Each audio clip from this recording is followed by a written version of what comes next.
báyé ṣe ń lọ nísìnyí gan Ọlọ́run má jẹ́ ó jẹ́ pé fúnra wa gan lápadà fáyé rẹ gan torí ńgbà tí gbogbo ẹ̀ bá ti sú wa fúnra wa lápadà sọ pé kọ́lọ́ máa bọ̀ àìkúlẹ̀ ní rẹ́sipẹ́tì ní ká máa sọ pé à ń dúró de àsìkò Ọlọ́run àbí ilé ayé tá a pè lọ́jà tó jẹ́ wípé àmọ́jọ́ ọjà mọ́ gbogbo ẹ ti dá páro ẹ bá wulẹ̀ jà fi ìtìjú kárùn ẹ já sọ́dà everywhere.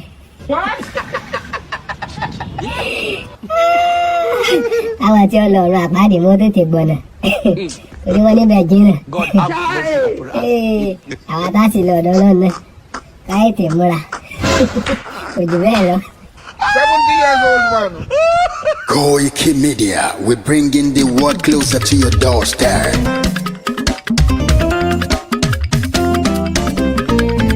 Koikimedia,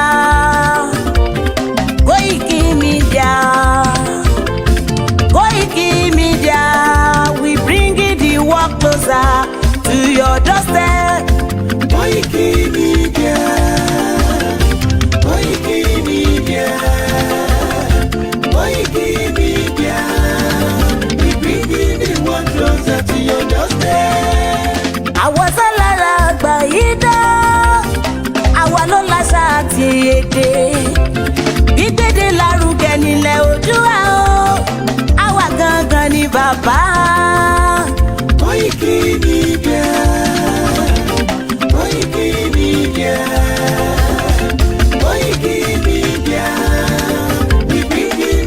Closer to your doorstep. They never sabi wetin we carry for her. Until they move closer before they go sabi. I said they never know wetin we carry for body. Until they move closer before they go sabi.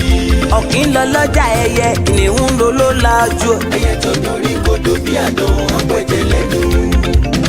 Ká ṣiṣẹ́ fún ilẹ̀ bàbá wa. Ká ṣiṣẹ́ fún ìlú bàbá wa.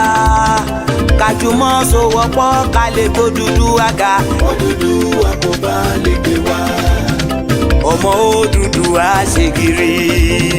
Ẹ dìde fún ẹ̀tọ́ adúláwọ̀. Ká lè jọ jùmọ̀ gbé délẹ̀ ìlérí. Ká wálé gba ògo ilẹ̀ wa. Ká ṣiṣẹ́ ká lè jọ gbàdé. Ká lè gbàdé adé adúláwọ̀. Àwa ni mọ̀lẹ̀ tí yóò tàn káàkiri. Ọmọ Odùduwà ni wá. Koikimedia, àwa là ń gbé tó lárugẹ. Ètò tó pọ̀jù owó tiwa mọ́ ni. Kásá ẹgbẹ́ polówó ọjà wá kájé bùgbà yín jẹ. Ètò tó pọ̀jù owó tiwa mọ́ ni. À ń gbé tó lárugẹ, à ń gbàsà lárugẹ. Ètò tó pọ̀jù owó tiwa mọ́ ni. News and sports ẹ máa rí gbọ́. Ètò tó pọ̀jù owó tiwa mọ́ ni. Ọmọ Ìjẹ̀bú alárẹ̀ mi ló ní kí n máa ké tantan. Koikimedia ọ̀rọ̀ lágbájúmọ̀ mi o. Máa bá ṣẹ̀rẹ̀ lọ o. Ọmọ Yorùbá nìyẹn, ọmọ Yorùbá tata o. À ń gbádùn rẹ, ọmọ Ìjẹ̀bú alárẹ̀ mi. Ṣẹ́yìn ló máa fi dìbò tẹ̀ mọ́lẹ̀ o.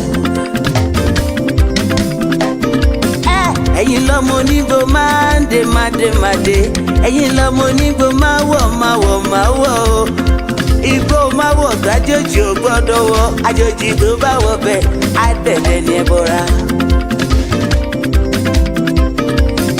Ẹ̀yin lọ máa náwó kóyìnbó tó dé. Ìgbà tó yìnbó dé o, owó náà dẹ́ tún pọ̀ sí o. Koikimedia ṣàwa ní bàbá. Koikimedia àwọn ní bàbá. Koikimedia àwọn ní bàbá. Àdáńtọ́ àtúnpèrègèdè. Koikimedia àwọn ní bàbá.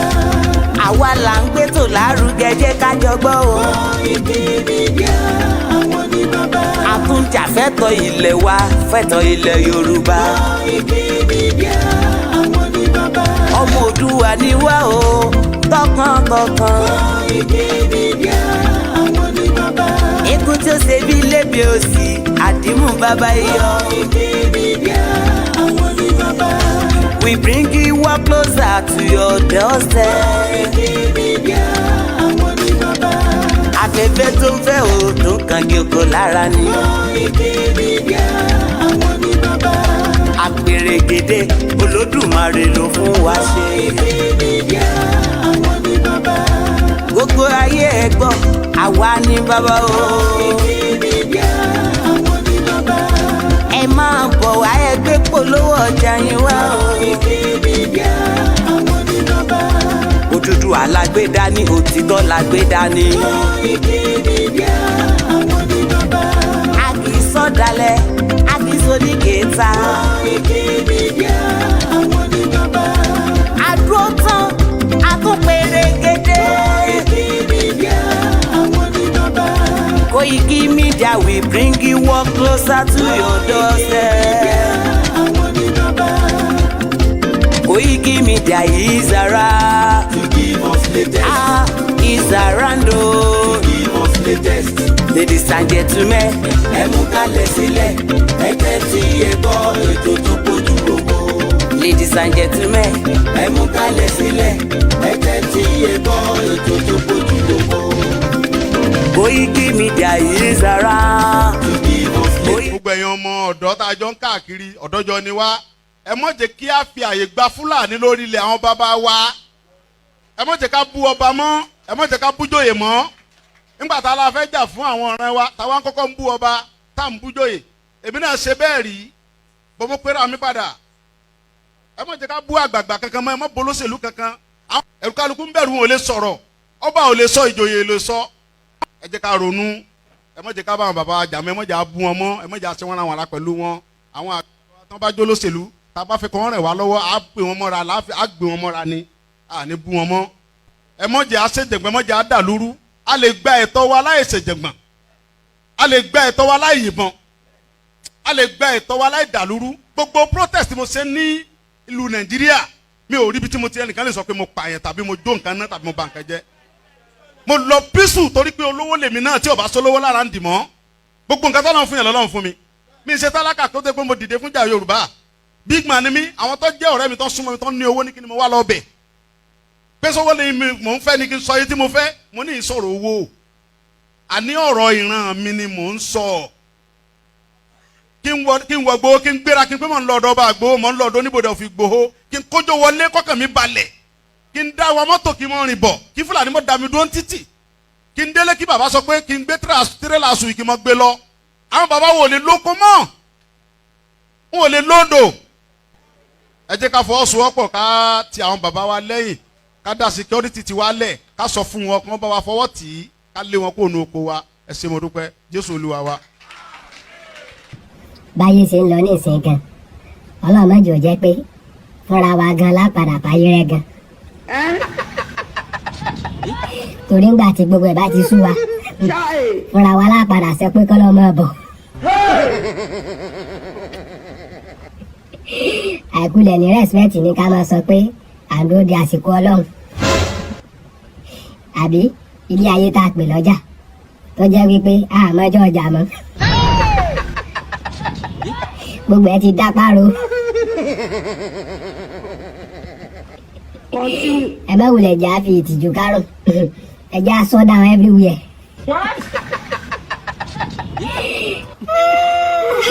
àwọn tí ó lọ ọ̀run àpáàdé mọ́ tètè gbọ̀nà orí wọn níbẹ̀ jìnnà àwọn tá a sì lọ ọ̀dọ́ náà náà káyé tè múra òjò bẹ́ẹ̀ lọ. 70 years old man.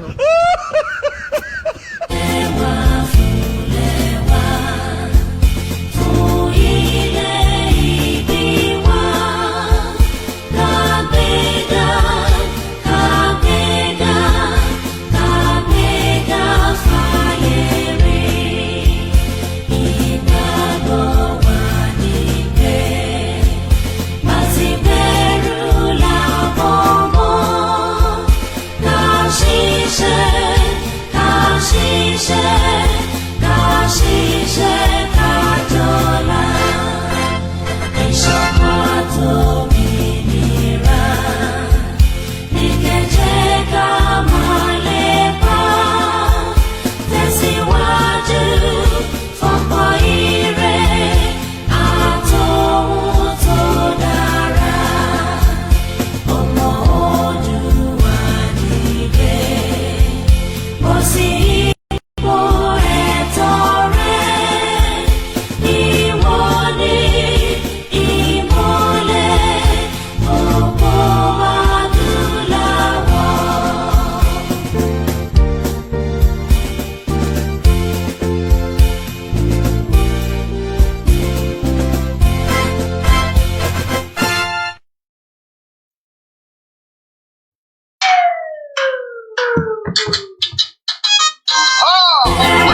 ìròyìn ayọ̀ ńlá kan màní mo mú tọ̀ yí wá RBE virtual bank. Èyí jẹ́ ọ̀kan pàtàkì lára àwọn ilé ìfowópamọ́ orí ayélujára tó ń rí sí rúbà yan owó tí a ṣètò fún orílẹ̀-èdè Yorùbá. Ìròyìn ayọ̀ náà tún ni wípé kò sí irú owó tí ẹ ò lè fi dúnàádúrà lórí RBE virtual bank. Ìbá ṣe dọ́là tàbí owó euro tàbí pound sterling, West African CFA, Gambia dollars àti Libyan dinar. Bákan náà ni náírà Nàìjíríà ò gbẹ́yìn rárá. Ẹ̀yin lè kówó yín pamọ́ sí RBE virtual bank. Kẹ́ ẹ bá lè borí bọ́ lórí ọ̀rọ̀ náírà tó mọ́ ń ṣòjòjò. Ó yálẹ̀ tí ẹ mọ̀ pé rúbà kan ṣoṣo dọ́là 12 ni. $12 to 1 rúbà. Kò wá tán síbẹ̀ o. O lè fowó ránṣẹ́ sí òkè òkun. Àwọn tó wà lókè òkun náà sì lè fowó ránṣẹ́ sílé láti inú àpò ìṣúná rúbà àti ẹ̀. Owó kì í sọnù níbẹ̀.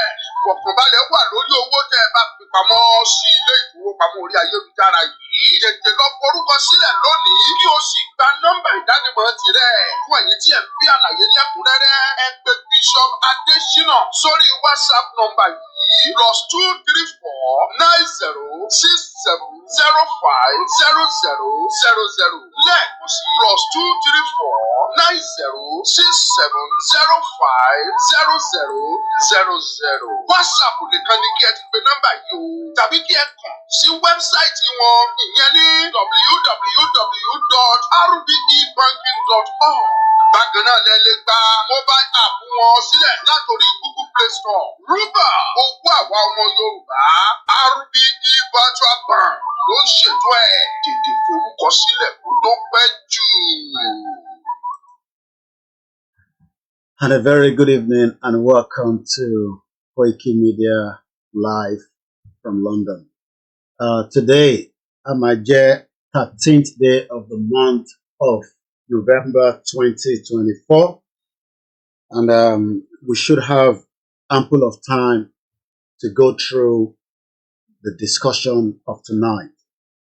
I want you to take a look at the topic, because every program has its own topic, and the reason why we put topic there is just for you to have a guide of what we want to discuss. So tonight, what I'm going to be discussing has got to do with two different areas. I'm going to be talking about the Church of England, and I'm going to go back to the final discussion on the Aregbesola that has now warned Nigerians that there is a war that is looming around the corner.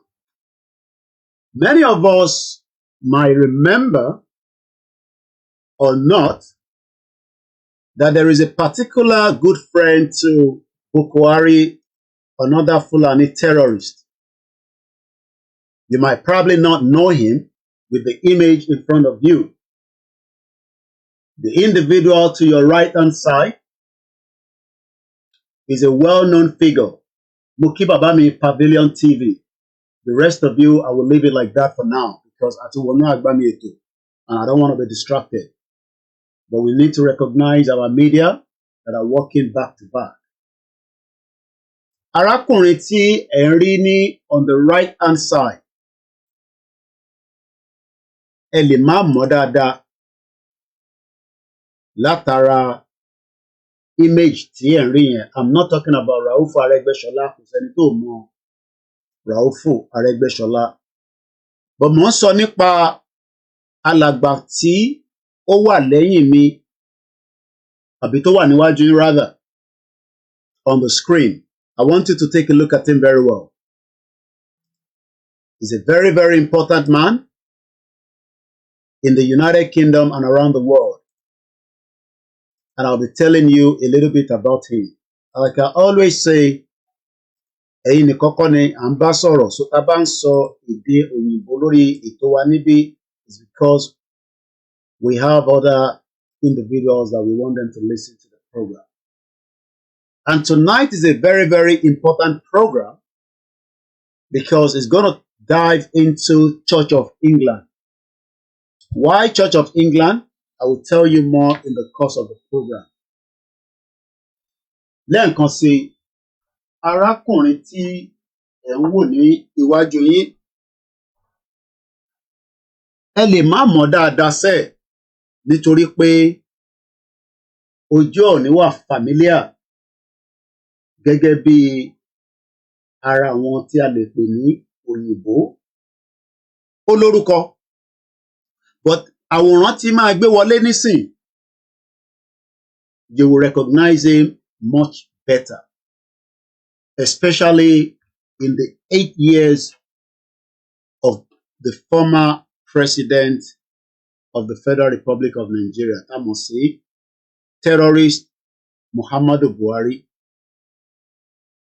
And again, I'm sure now the face looks familiar.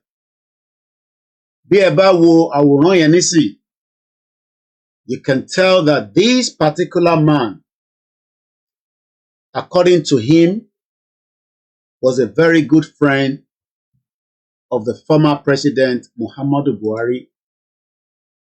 Kò wá ń ṣe Buhari nìkan ló nífẹ̀ẹ́, ó nífẹ̀ẹ́ ọ̀pọ̀lọpọ̀ àwọn ẹ̀yà kan ju ẹ̀yà kan lọ. Àmọ́ lénìí, ọ̀rọ̀ ẹ̀ ni mo mú wá bá gbogbo ọmọ Yorùbá.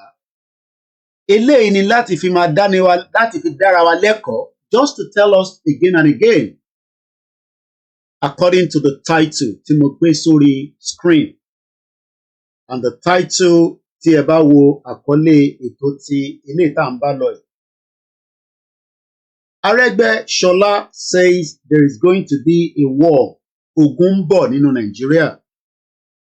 Also, Justin Welby, ìyẹn lorúkọ arákùnrin tẹ́ ń rí yẹn, resign. Kí ló fà á tó fi resign?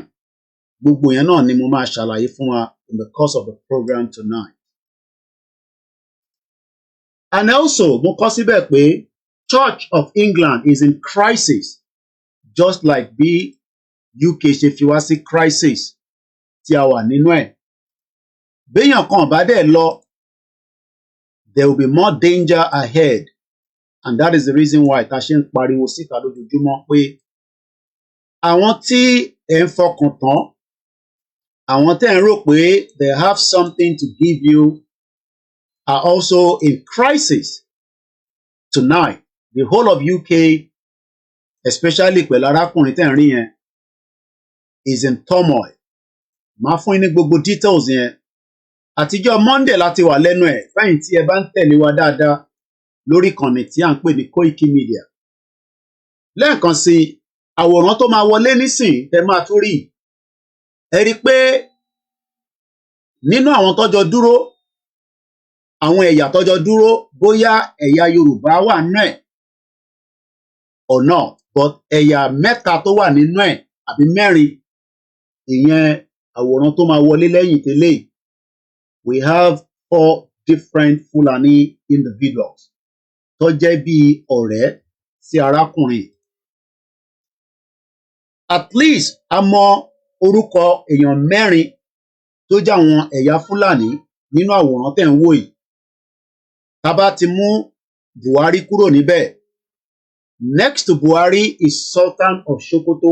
Ẹ má bínú pé the image is a bit blurred because mo blur ẹ̀ ni. I can give us as it is so that I change the image. Ìyẹn ló ṣe look blur. But tí bá mú wá báyìí so that kó lè pé ọ̀nà méjì. Ẹ rí pé they are still the same set of people. Àwọn tẹ́ ń wò níwájú yìí, Buhari, Sultan of Sokoto, Gowon. Ta ló mọ bàbá onírùngbọ̀n funfun yẹn? Ta ló mọ orúkọ ẹ̀? Bàbá tó wà to the right hand side, Abdulsalam, òun ló máa ń wá peace tó bá fi ṣe election. Gbogbo ìgbà ló máa ń lọ wá peace. He's always looking for peace. He wants peace. And you can now tell that for a very long time, wọ́n ti gbé gbogbo wa ní gógó. Ìyẹn Church of England. Because when Yoruba people see images like these, they look at it as, wow! Èèyàn Ọlọ́run. And like I always say, ìjà ẹ̀sìn kọ́ là ń jà, but it is important that we bring to the conscious mind of millions of Yoruba people that for a very long time, the UK has told us lies, lies upon lies. I welcome you into the broadcast. Moki Babawa, the leader of the Yoruba self-determination movement, and the one and only professor that believed that the lives of the Yoruba people should be much better than what it is today. The man that loves his children and his grandchildren and always wants to say that one people, one language, one culture must be given the right to self-determination. Gẹ́gẹ́ bí a ti ṣe mọ̀, bàbá yìí is pushing for us to be free quickly. But like I always say, Bàbá Akíntóyè ò ní sọ gbogbo ọ̀rọ̀ délẹ̀. He knows that we will leave Nigeria, but it will be a tough task. And he has been battling that task for the last 4 years. He also have many deputies and individuals that work with him láti lè fi ọ̀pọ̀lọpọ̀ ọgbọ́n àtòye tá máa fi kúrò nínú Nàìjíríà. Àwa dúpẹ́ fún bàbá wa lẹ́ẹ̀kan sí i. K'Ọlọ́run jọ̀ọ́ nínú ọlá ẹ̀ kó jẹ́ ká rí wọn pẹ́pẹ́pẹ́. K'Ọlọ́run jọ̀ọ́ nínú ọlá ẹ̀ kó túbọ̀ jẹ́ kí bàbá pẹ́ ju bí a ṣe ń fẹ́ lọ. K'Ọlọ́run wá jẹ́ kí àsíá Yorùbá kí a lè declare lójú ayé wọn. But tá bá máa declare Yorùbá nation, all the sons and daughters of Yoruba must be fully ready to give him the final push láti lè jẹ́ kó ṣeé ṣe fún bàbá Akíntóyè. And what do I mean by that? We must be prepared for the painful task ahead. Kò dìgbà tí Biafra bá fẹ́ declare ní December 2nd ká tó gbéra. But it seems that àwa Yorùbá ń wá excuses láti fẹ́ fi ṣe tó yẹ káwa náà ṣe. We can tell the world tonight that we are prepared to exit. But it seems that àwọn kan wọ́n fa owó ago sẹ́yìn and they don't want Yorùbá to be free. Àwọn wo làwọn yẹn? Òun làwọn olóṣèlú àti àwọn balẹ̀ Yorùbá. Ó wá wà very disheartening pé kàkà káwọn ọba wa gbéra ńlẹ̀ ṣe ni wọ́n ń dàbí ìgbà tẹ́ pé wọ́n fa ìta ń gbé yẹn wọ́n fà wálẹ̀. And we pray that they will understand the reality of what we are fighting for. Nobody hates all our kings. We love them so much. But ṣé bá ṣe nífẹ̀ẹ́ wọn làwọn náà nífẹ̀ẹ́ wa? I will leave that for you to judge. Ṣé báwa ṣe nífẹ̀ẹ́ wọn ká fi gbara wa sílẹ̀? Ṣé bẹ́ẹ̀ làwọn náà nífẹ̀ẹ́ tiwa? I will let you be the judge. But one thing is that we will leave Nigeria either by fire or by peace. But èyí táwa ń sọ bọ̀, òun náà ni Arẹ́gbẹ́ṣọlá tí a tún máa ń mú ọ̀rọ̀ lọ sórí ọ̀rọ̀ ẹ̀ ló ń sọ fún wa pé ogun ti wọlé dé o. Ẹ̀yin ọmọ Yorùbá, ẹ má sun àsunpara. Ogun ó ń bọ̀. Wọ́n dẹ̀ ní tógun bá ń bọ̀, èèyàn á máa prepare fógun. Lóòótọ́ ọ̀pọ̀lọpọ̀ á máa ní ìbẹ̀rẹ̀ ogun la mọ̀, àmọ́ ìparí ẹ̀. Bọ̀ ṣé kò dá ká wà nínú ogun fún 3 years? Ká dẹ̀ lọ tún orílẹ̀-èdè yẹn ṣe for 47 years as against what the British is proposing. Because èyí tí British ń propose, ìyẹn ò ní favour wa, and that will be a very difficult one tá a bá lọ accept it. So the choice is in the hands of us. Kò sí lọ́wọ́ bàbá Akíntóyè mọ́. But arákùnrin kan wà tó dúró gbọ́ngbọ́n tó dúró kí ni mo sọ gbọ̀ngbọ̀n. Arákùnrin náà ó jẹ́ kó yé wa pé òun ò ń ṣe ẹni tó ṣẹ̀ máa sọ fún wa pé ìjà Yorùbá ò ṣeé jà bí bàbá aláṣọ funfun, torí bàbá aláṣọ funfun ló ń jẹ́ kó yé wa pé ìjà ọmọ Yorùbá ò ṣeé jà. Eléyìí náà ń ṣe tán nígbà táwa náà bá ti gbéra ńlẹ̀. Wọ́n ní kò ní sógun àmọ́ a lè gbára wa sílẹ̀. Ọ̀nà wo la wá fẹ́ fi gbára wa sílẹ̀? Ó kù sẹ́mi àti ẹ lọ́wọ́. Nígbà táwa bá ti gbéra ńlẹ̀, arákùnrin tẹ́ ń wò lẹ́yìn ó náà máa tì wá lẹ́yìn. Kí ló wá ṣì ń bà wá lẹ́rù nígbà tí a ní Ọlọ́run tó ti òun lẹ́yìn, tí oríṣiríṣi prophecy dẹ̀ ń sọ pé ọ̀nà àbáyọ tó kù òun náà ni pé ká push out. Ṣé ó dìgbà tí Ìgbòho bá dé Nàìjíríà ni a fẹ́ push out ni, àbí kó tó dé gan kí gbogbo ẹ̀ ti máa rọ́kìrọ́kì? Torí pé arákùnrin látara in tó ti fi wọ̀n wá pé èèyàn tó lè bá wa dá sí nígbà táwa bá ti push out. Ṣé à ń dúró pé kí olóyè déná ká tó push out ni, àbí àjọ máa push out náà kí olóyè bá wa lẹ́nu ẹ̀? Àwọn ọ̀pọ̀lọpọ̀ èèyàn wà nílé tó jẹ́ àwọn èèyàn ńláńláńlá, àwọn èèyàn gbòógì tí wọ́n lè hold on the battle. Àti bá sọ pé battle, I'm talking about whatever the battle means to you. Kí ogun tí ìyẹn Arẹ́gbẹ́ṣọlá tún sọ yìí kó má lọ dé bá wa lójijì, kó má di pé ọlọ́mọ ọ̀tọ́mọ ìyẹn máa ká wa mọ́lé. Kí ló wá ń fà á tí à ń bẹ̀rù nígbà tí olóyè ọmọ Adéyẹmọ Ìgbòho Elédùmarè, Ìgbòho òòṣà tó jẹ́ kó yé wa pé gbogbo ìgbà kí ìgbà tá a bá ti gbéra òun náà máa gbéra pẹ̀lú wa. Bó ṣe a fẹ́ jẹ́ kí olóyè kọ́kọ́ dé sí ilẹ̀ Yorùbá ni kájọ wá máa ṣe ìwọ́de, àbáwá fẹ́ jáde ná? Èwo la fẹ́ nu méjèèjì? Torí pé olóyè ò ní sá sẹ́yìn nígbà tá a bá jáde. So what are we waiting for is the question. We have every right to push out for a peaceful rally. And if we do not come out now, ogun tí Arẹ́gbẹ́ṣọlá ń sọ yìí ó ṣeéṣe kó ká wa mọ́lé o. And it is in the best interest of every Yorubas and sons and daughters ká máa rò lọ́kàn o, kó tó di pé wàhálà yìí lè lọ dé tí apá ò ní ká o. Eléyìí tó sì ń bẹ nísìn apá ń ka. Nígbà tí akúkú ti mọ̀, tí gbogbo wa ti rí pé in tá ń béèrè fún, ẹ̀tọ́ wa tá ń béèrè fún yìí, àwa kọ́ la ń sọ pé a nídẹ̀.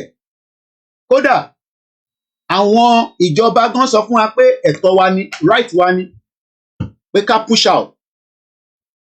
Lóòótọ́ wọ́n sọ fáwa directly, but wọ́n sọ fún wa indirectly gẹ́gẹ́ bí evidence tí a ní lọ́wọ́. And what are the evidences? A máa mú kan jáde fún yín nísìn. Because the evidence is pointing out that tá bá jáde, in tí àwọn olóṣèlú tó jẹ́ àwọn tó ń darí Nàìjíríà, in táwọn náà sọ ni pé a lè ṣe.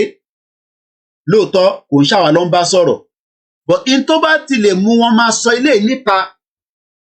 We also have all the right in this world láti lè jáde síta gẹ́gẹ́ bí arákùnrin ṣe sọ̀rọ̀. Today, we are all witnesses to the heart-wrenching situation in Gaza and other Palestinian territories. We cannot discuss war and peace, conflicts and resolution, or humanitarian imperatives today without reflecting on the Israeli-Palestinian conflict that has been raging since 7th August last year. Of course, the conflict predates this period and has been simmering for a better part of half a century. What it tells us is that the international community has failed to live up to the spirit and aspirations of the United Nations. to reach the wall of inequality, violence and domination of one people by another. Justice is antithetical to revenge. Freedom is an inalienable right and a natural entitlement that cannot be denied to any people. The Palestinian people deserve their independence. They deserve to have a home of their own in territories already recognized by this very assembly and by international law, which is being routinely ignored. Nigeria continues to urge efforts to bring back on track the two-state solution that offers the prospect for a new beginning for the region. Nigeria reaffirms to supporting United Nations peacekeeping operations. We recognize the need for Africa to build strong and professional armies to meet the multiple challenges we face. Consequently, we reiterate the call for international support to operationalize the African standby force, in addition to the provision of requisite support and resources to ensure the upgrade, take-up, and effectiveness of people. Today, we are... Well, òun láti gbọ́ tí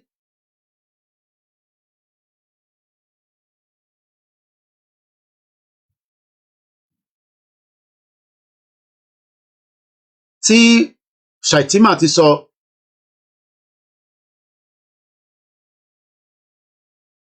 pé a ní right, inalienable right láti push out fún ẹ̀tọ́ wa gẹ́gẹ́ bí àwa tá à ń pè fún Yorùbá nation. So I'm going to come back to all that area. Mo kàn fẹ́ ká ní understanding pé kò sẹ́ni kankan tó ń dá wa dúró mọ́. Kò sí ẹnì kankan. Bàbá Akíntóyè ò ní a lè jáde láti ṣe ìwọ́de láti fi sọ fún àwọn èèyàn wa.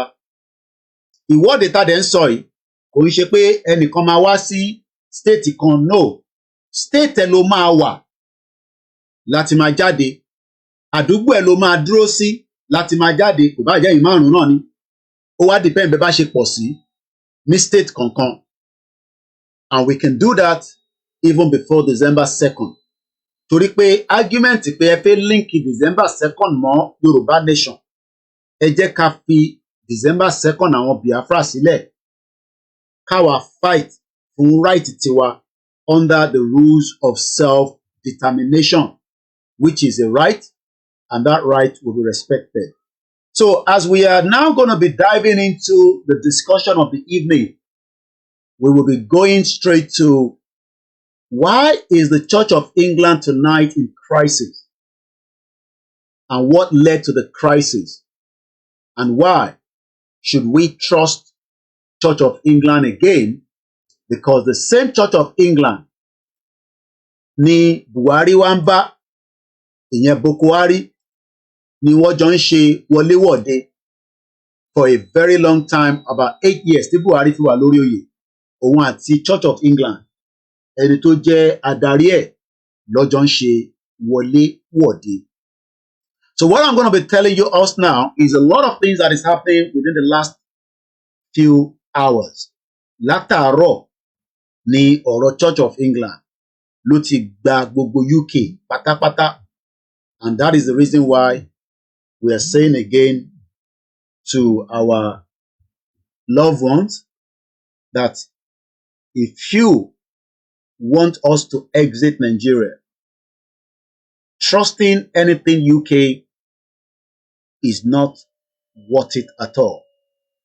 Church of England ló jẹ́ kó jẹ́ ibi tíyàn lè sápamọ́ sí pé ẹ gbà wá o, ẹ ṣàánú wa o.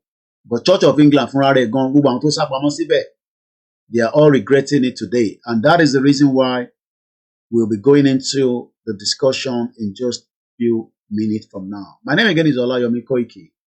You're new to the platform and you just want to support us and you don't know how. All the details are on the screen on how you can help this channel in terms of making it to grow and supporting it financially so that we can be able to do more and make sure that our broadcast continue to go on the different platforms and different places across the globe. as we are getting you ready to discuss this Church of England, once again, these are multiple images of Buhari and this particular man, tan sọ̀rọ̀ lálẹ́, tó ń pè ní Justin Welby. Ta ló ń pè bẹ́ẹ̀? Irú èèyàn wo ni? Kí ló ṣẹlẹ̀?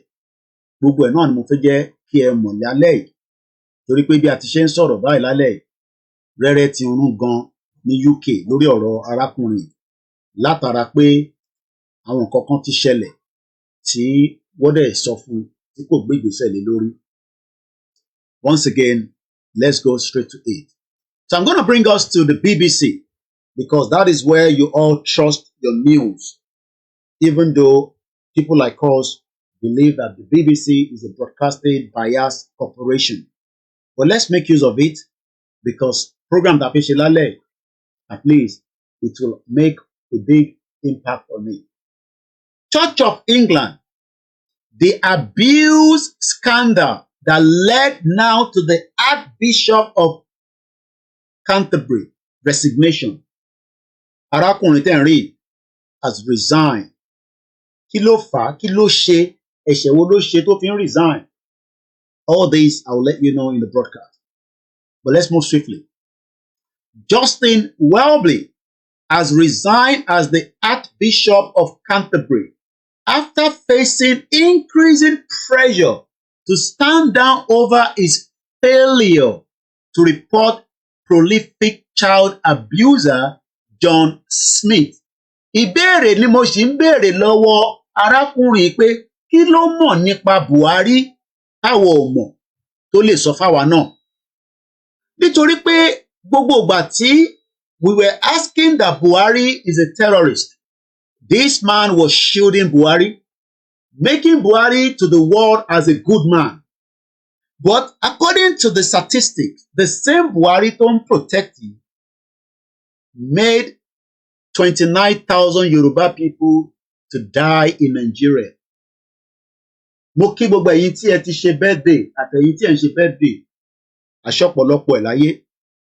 Ẹ jẹ́ ká fi ẹ̀mí wa sínú program tó ń lọ lọ́wọ́lọ́wọ́ ẹ̀ torí pé ó wà very very important because I as a journalist I am starting to think about different things because the relationship tí bàbá yìí ní pẹ̀lú Buhari, tẹ́ bá wo relationship yẹn kò ń ṣe ojú lásán, and the question I'm asking him tonight is kí ló mọ̀ nípa Buhari tó shield Buhari for 8 good years tí Buhari fi ń pa àwọn ọmọ ènìyàn nínú Nigeria. You can see these are not Photoshop. These are original images of himself and a deadly Fulani terrorist man tó ń pè ní Buhari. But ó wá ṣe ni láàánú. Let's just take this and I come back in a minute. Mo kí gbogbo alẹ́ nǹkan sí. Today, we are all witnesses to the heart-wrenching situation in Gaza and other Palestinian territories. We cannot discuss war and peace, conflicts and resolution, or humanitarian imperatives today without reflecting on the Israeli-Palestinian conflict that has been raging since 7th August last year.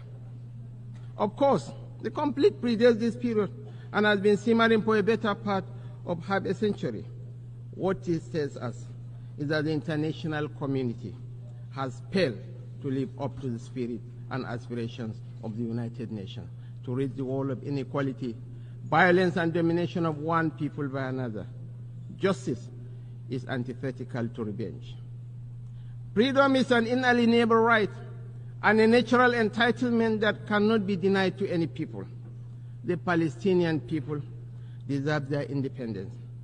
They deserve to have a home of their own in territories already recognized by this very assembly and by international law, which is being routinely ignored. Nigeria continues to urge efforts to bring back on track the two-state solution that offers the prospect for a new beginning for the region. Nigeria reaffirms to supporting United Nations peacekeeping operations. We recognize the need for Africa to build strong and professional armies to meet the multiple challenges we face. Consequently, we reiterate the call for international support to operationalize the African Standby Force in addition to the provision of requisite support and resources to ensure the upgrade, take-up, and effectiveness of today. We are Nigeria is a star. Yoruba nation. No going back. Yoruba nation. No going back. Yoruba nation. No going back. Yoruba nation. No going back. And welcome back once again to the live program. A ṣì ń béèrè lọ́wọ́ Justin Welby. Kí ló mọ̀ nípa Buhari? What does he know about this former man that run Nigeria to the current situation that we are facing tonight? Is a question. Èmi kàn bí ni. Because the relationship between him and Buhari, òun ló ń lọ lọ́nkàn yẹn. Mo fẹ́ ká kọ̀ dibẹ̀ yẹn mú. So yẹ ká padà sórí átíkù yẹn. He has resigned as the Archbishop of Canterbury after facing increasing pressure to stand down over his failure to a prolific child abuser. Tó ń pè ní John Smith. Ìyẹn máa abuse àwọn ọmọ kéékèèké ń tiẹ̀ ní. Prolific child abuser. Ìyẹn arákùnrin, ó dà pé ní arákùnrin. Eléyìí ni ó máa ń abuse àwọn ọmọ kéékèèké. Mo kàn fẹ́ ká rí ojú wọn ni. Torí ojú olè ìyẹn gbọ́dọ̀ gbé jáde. Church cover-up adherent abuse report. John Smith, QC ni o. Àwọn tó ń pè ní QC, equivalent to Senior Advocate of Nigeria, is believed to be the most prolific serial abuser to be associated with Church of England. Good evening and welcome to this live transmission. I just want us to start thinking, pé ṣé Buhari náà was a prolific terrorist that Justin Welby was protecting, so that tó bá ti ń ròhùn àti Buhari, wọ́n rí àwọn méjèèjì, lọ́jọ́ ń wọléwọ̀de, ó yá bá kí mi nílé, káwọn èèyàn tètè mọ̀ pé èèyàn dáadáa ni mí. But knowing fully well that this man, tó ń pè ní Buhari, was a terrorist, head of the terrorists. Ìbéèrè là ń béèrè níbí báyìí, àìtí ìbáyìí nìkan kan jà. Ẹ jẹ́ ká lọ sọ́dọ̀ Channels Television 2017. Archbishop of Canterbury, ìyí tí ó tọ́jú èèyàn pamọ́, tí ó jẹ́ a prolific child abuser. Mo kàn fẹ́ ká máa note it down. Tẹ́ bá ní pen ẹ lè máa kọ sílẹ̀ kẹ́ má gbàgbé ibi tá a sọ̀rọ̀ dé. Ṣé rántí pé arákùnrin òun ni wọ́n pè ní kò ń ṣe Justin Welby ní child, ẹ má mix ẹ o, but òun ló shield bàbá ẹ̀ tí wọ́n fi lè mọ̀ pé eléyìí o, it's a most prolific serial abuser. Kí ló ń pè ní abuse? Many Yoruba people has been abused for the last 64 years. But ká tẹ̀ sọ pé àmọ̀ nípa yẹn. But I'm asking Justin Welby, what do you know about Muhammadu Buhari, the terrorist man? Táwa ń pariwo lójoojúmọ́, because ká tẹ̀ sọ pé Yoruba Nation bẹ̀rẹ̀ ní 2019. Archbishop of Canterbury was well aware that the Yoruba people were pointing finger to Buhari for the death of millions of Nigerians. Bó ṣe ni Archbishop ṣe ló ń bò mọ́lẹ̀. Èyí tó yẹ kó lo position ẹ̀ láti fi bá wa sọ̀rọ̀ síta pé terrorist ni Buhari, ṣe lòun àti Buhari ṣe lọ́ máa ń wọlé wọ̀de àmọ́ tó ń sọ. But a ti wá mọ̀ pé ó protect arákùnrin kan tó ń pè ní John Smith yẹn lójú ilé tẹ́ ń wò ní bíbá. Prolific ilé máa abuse àwọn ọmọ kéékèèké ni. Àwọn ọmọ bí ọmọ ọdún mẹ́ta, ọmọ ọdún méjì, ó ṣàtìyẹ yín ká má fi gbogbo ẹnu sọ̀rọ̀. Prolific, tó bá sọ pé nǹkan prolific, ògbólógbò ẹni tó mọ̀ nípa máa tọwọ́ bọ̀ dé àwọn ọmọ kéékèèké ó lélẹ́yìí. À ń bọ̀ lọ́dọ̀ ẹ̀. But ìtẹ́mi kàn fẹ́ máa link mọ́ ni pé kí ni arákùnrin tó resign lénìí kí ló dé tó sọ fún wa nípa kí ló mọ̀ nípa Buhari táwọn ọmọ? What does he know about the former president Muhammadu Buhari that we don't know?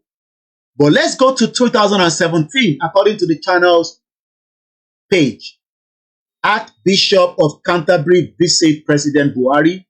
The Archbishop of Canterbury and the most senior bishop in the Church of England. I haven't told you that Church of England was involved in slave trade. That one is for another few minutes. But I'm still focusing on the child abuse that has now led to the Archbishop resigning tonight for the crime that was committed inside Church of England that he did not tell anybody, even though he was told. But I want us to now read more about some of the visits of Buhari to London, where he met this same Archbishop of Canterbury, the most senior bishop in the Church of England, Honorable Justin Welby, has visited Nigeria President Muhammadu Buhari at Abuja House in London. The president confirmed the visit on Thursday in a tweet, saying, "Very pleased to welcome the Most Reverend and Honorable Justin Welby, Archbishop of Canterbury, to Abuja House this afternoon. He has resigned today." Now, Edeka calculated 2017, 18, 19, 20, 21, 22, 23, 24. 7 years after, we are now finding out that he knew about a prolific child abuser, but he said nothing about it. Ṣé we are getting somewhere. Ṣé pé tọ́lọ́run bá fẹ́ túnú àṣírí àwọn ẹni bí, lóòótọ́, it might look like it's going to take longer.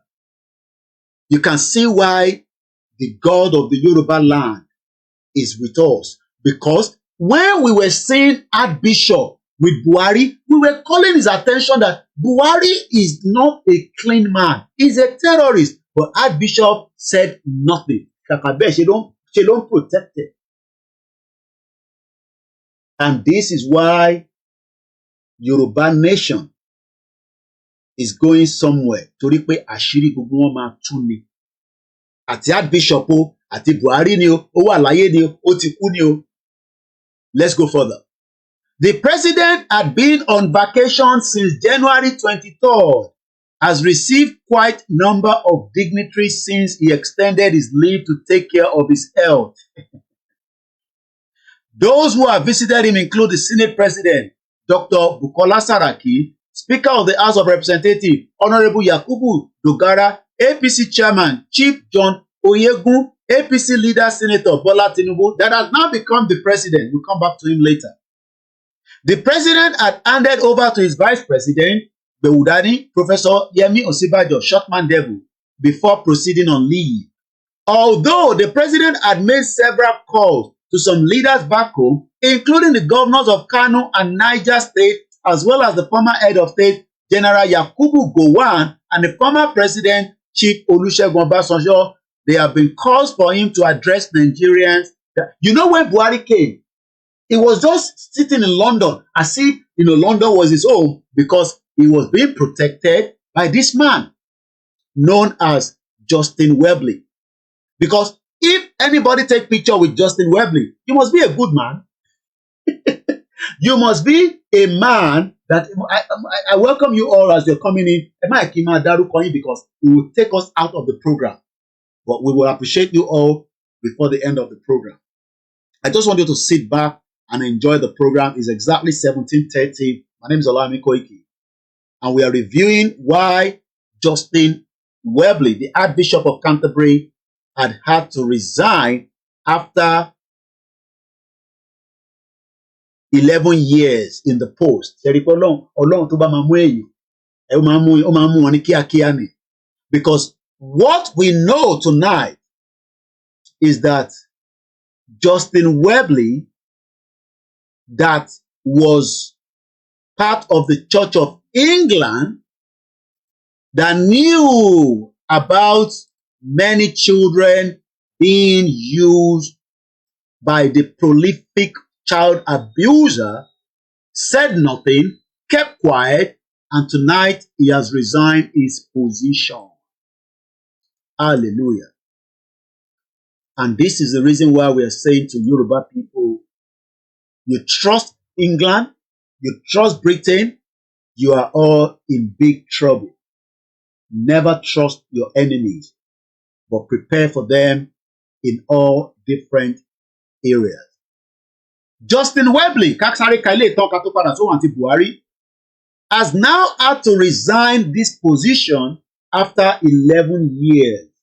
I'm even told that Lord Kudas will follow him as well. Alotunje Lord Kudas. So what ẹ pọ̀ dáadáa àwọn child abusers. Wọ́n pín ọ̀kan náà ni wọ́n ní Lord Kudas. Wọ́n nílé náà mọ̀ ń pẹ́ o. Wọ́n nílé náà mọ̀ ń pẹ́ o. La ṣe ń gbọ́. But we will come back to him. À ń bọ̀ lọ́dọ̀ òun. Ká kọ́kọ́ mú ẹ̀rí yẹn dáadáa. Nítakọ̀ gbọ́ nìyẹn. Mo ń bọ̀ lọ́dọ̀ yẹn. While as Archbishop of Canterbury, Ọ̀rẹ́ Buhari, the evil Fulani former president, had to resign. A damning independent review. Now I want you to focus your mind here, because if you miss this section, you are missing the program. This is where you need to know the reason why he had to resign. Just as we are saying to UK, the reason why Nigeria needs to de-amalgamate is because many abuses has gone for too long. But it seems that British does not want that, or Britain rather. According to a damning independent review that was published last week, has now found the Archbishop, the former now, because he's no longer in that position, Amalati Welomi, because we can't trust him anymore to that position again, so he had to resign. And that's what they do here anyway, as against African countries.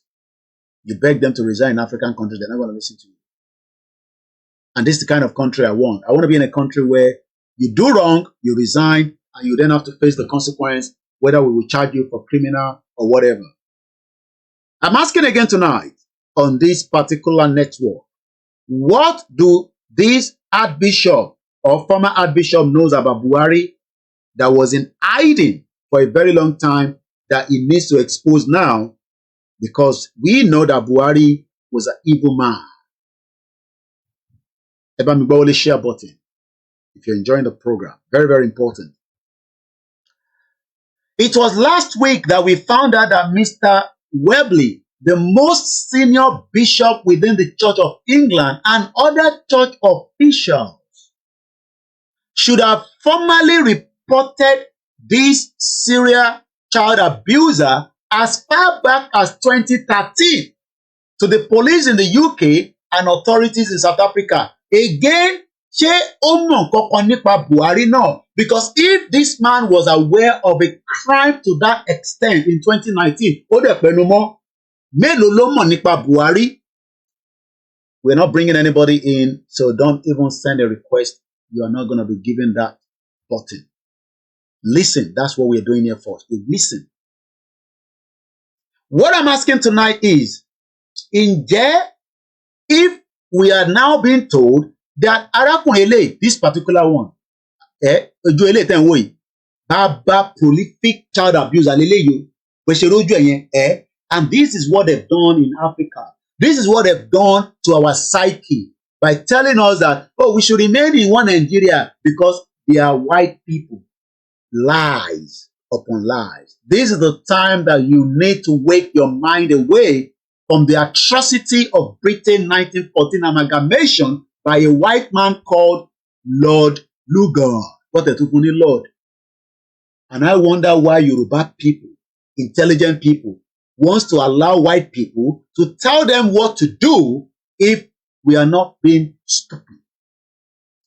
Now, let's go back to Archbishop. Good evening and welcome. Mo ní màá kí gbogbo yín tẹ́lẹ̀, but ẹ jẹ́ ká jẹ́ kí ètò yìí ti fẹ́ parí. Gbogbo yín náà ni mo rí, ẹ bá ń gbọ́ wọlé share button. So, I'm just trying to figure in my head, Archbishop knew in 2013 that somebody was a prolific child abuser. He did not tell the police. What does he know about Buhari as well that we are now asking him? Maybe this is the time he might want to confess his sin. Archbishop of Canterbury has committed a sin for not telling us why a prolific child abuser was not reported to the police and the South Africa authority. And tonight, he has now had to resign his position. Buhari is no longer coming to London. Hallelujah. He's now fit and strong.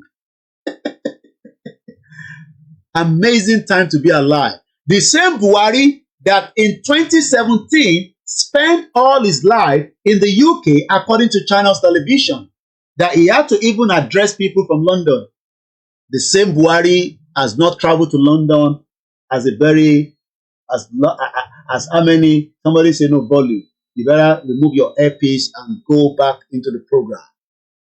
Because my people are telling me it is very loud and clear.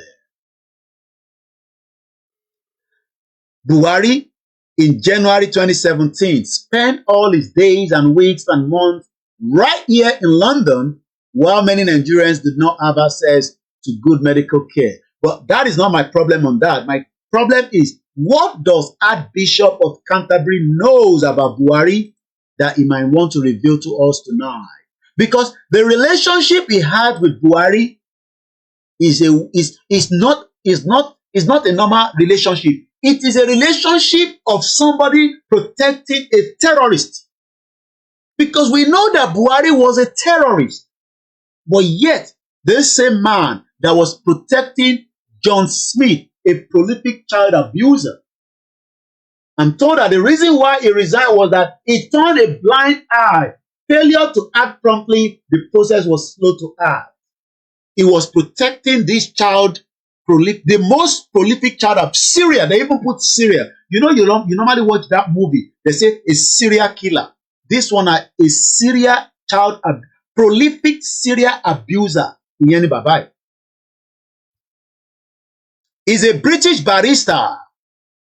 Horrific and a violent abuse of more than 100 children, both young men, was covered up within the Church of England for decades. Not 10 years, not 20 years, not 30 years, for decades. Barrister John Smith QC is believed to be the most prolific Syria abuser to be associated with the Church of England. A long-awaited independent review found it, just like the way we found out that Church of England was involved in slave trade. This Church of England, they are good at anything. And this is, our mother here says, Margaret Bishop says, Buhari, like many others, take offenses to do their personal things. Keep the comment coming. Now that this man have died at the age of 77 in Cape Town in 2018, but Church of England, the former Archbishop of Canterbury, knew that this man was a prolific child abuser, but he said nothing to anybody. I'm asking him now, what does he know about Buhari that he might want to confess his sin? Oh, confess his sin. QC John Smith died age 77 in Cape Town in 2018. He was accused of attacking boys at his Winchester home who he had met at a Christian summer camp in Dorset during the 1970s and 1980s. So all this crime was happening in the 70s and in the 80s, just as the crime against individual indigenous people was done by Britain after a fraudulent amalgamation. And this is the reason why we need to continue to tell Britain that we can no longer live in your cocoon lies, that you have created a country of your choice. On a publication of findings, the Archbishop of Canterbury apologized again to victims and said John Smith's abuse had manipulated Christian truth to justice to justify his evil act. John Smith Otikunisi had also worked as a barrister representing morality campaigners Mary Whitehouse while he ran the camp for young evangelical Christians. According to the report of his physical abuse were revealed in an investigation by Channel 4. You see why you need to support media, especially independent media. So we are now inside Channel 4. Archbishop admit church failed terribly over abuse revelations. The Church of England has tonight apologized unreservedly after Channel 4 News investigation revealed that a prominent Anglican and evangelical and a former colleague of Archbishop of Canterbury is alleged to have severely assaulted boys and young men for decades. The alleged abuse was carried out by a prominent QC and a part-time judge called John Smith, who was the chairman of the Everett Trust, a charity closely linked to the church which ran Christian holiday camps for public school students. The church admitted that it had failed terribly after this program learned that the trust had discovered the alleged abuse in 1982 but failed to report to the police. So who was protecting who? Why is Just Welby protecting Buhari? Because I'm sure he knew something about Buhari, but he needs to shield him from the public line. Don't make Buhari look like a bad man who.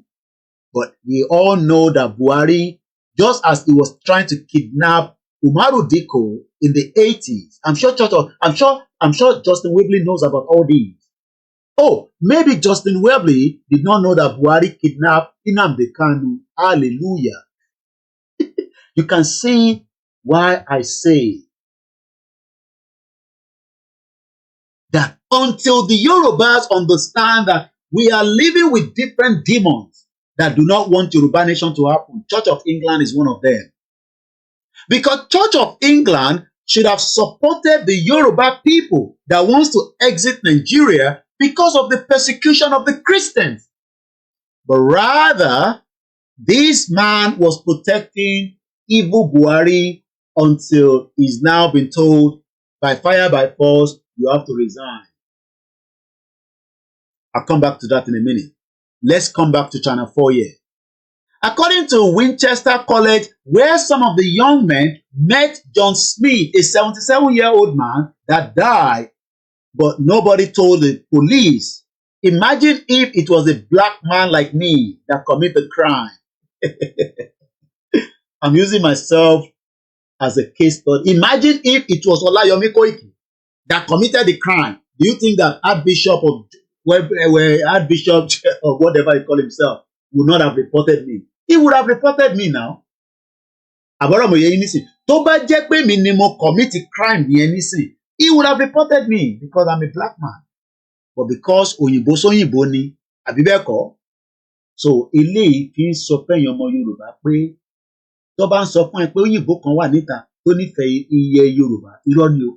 Ìntọ́ fẹ́ jẹ lára wa lọ nífẹ̀ẹ́, ìntọ́ fẹ́ gbà lọ́wọ́ wa lọ nífẹ̀ẹ́, wọ́n nífẹ̀ẹ́ mi àti ẹ láti bíbà síbẹ̀ yẹn. I'm going to open the phone line, but not yet. And please do not interrupt the program for now. Let's go further. The Archbishop apology comes after 6-month investigation. So talk about investigation. Kò ní resign. Ademaji Archbishop. Adegbe bag of lies. Sorry. So how many of your GO, how many of your pastor, how many of your imam, how many of your babalawo are in the same position in Nigeria today?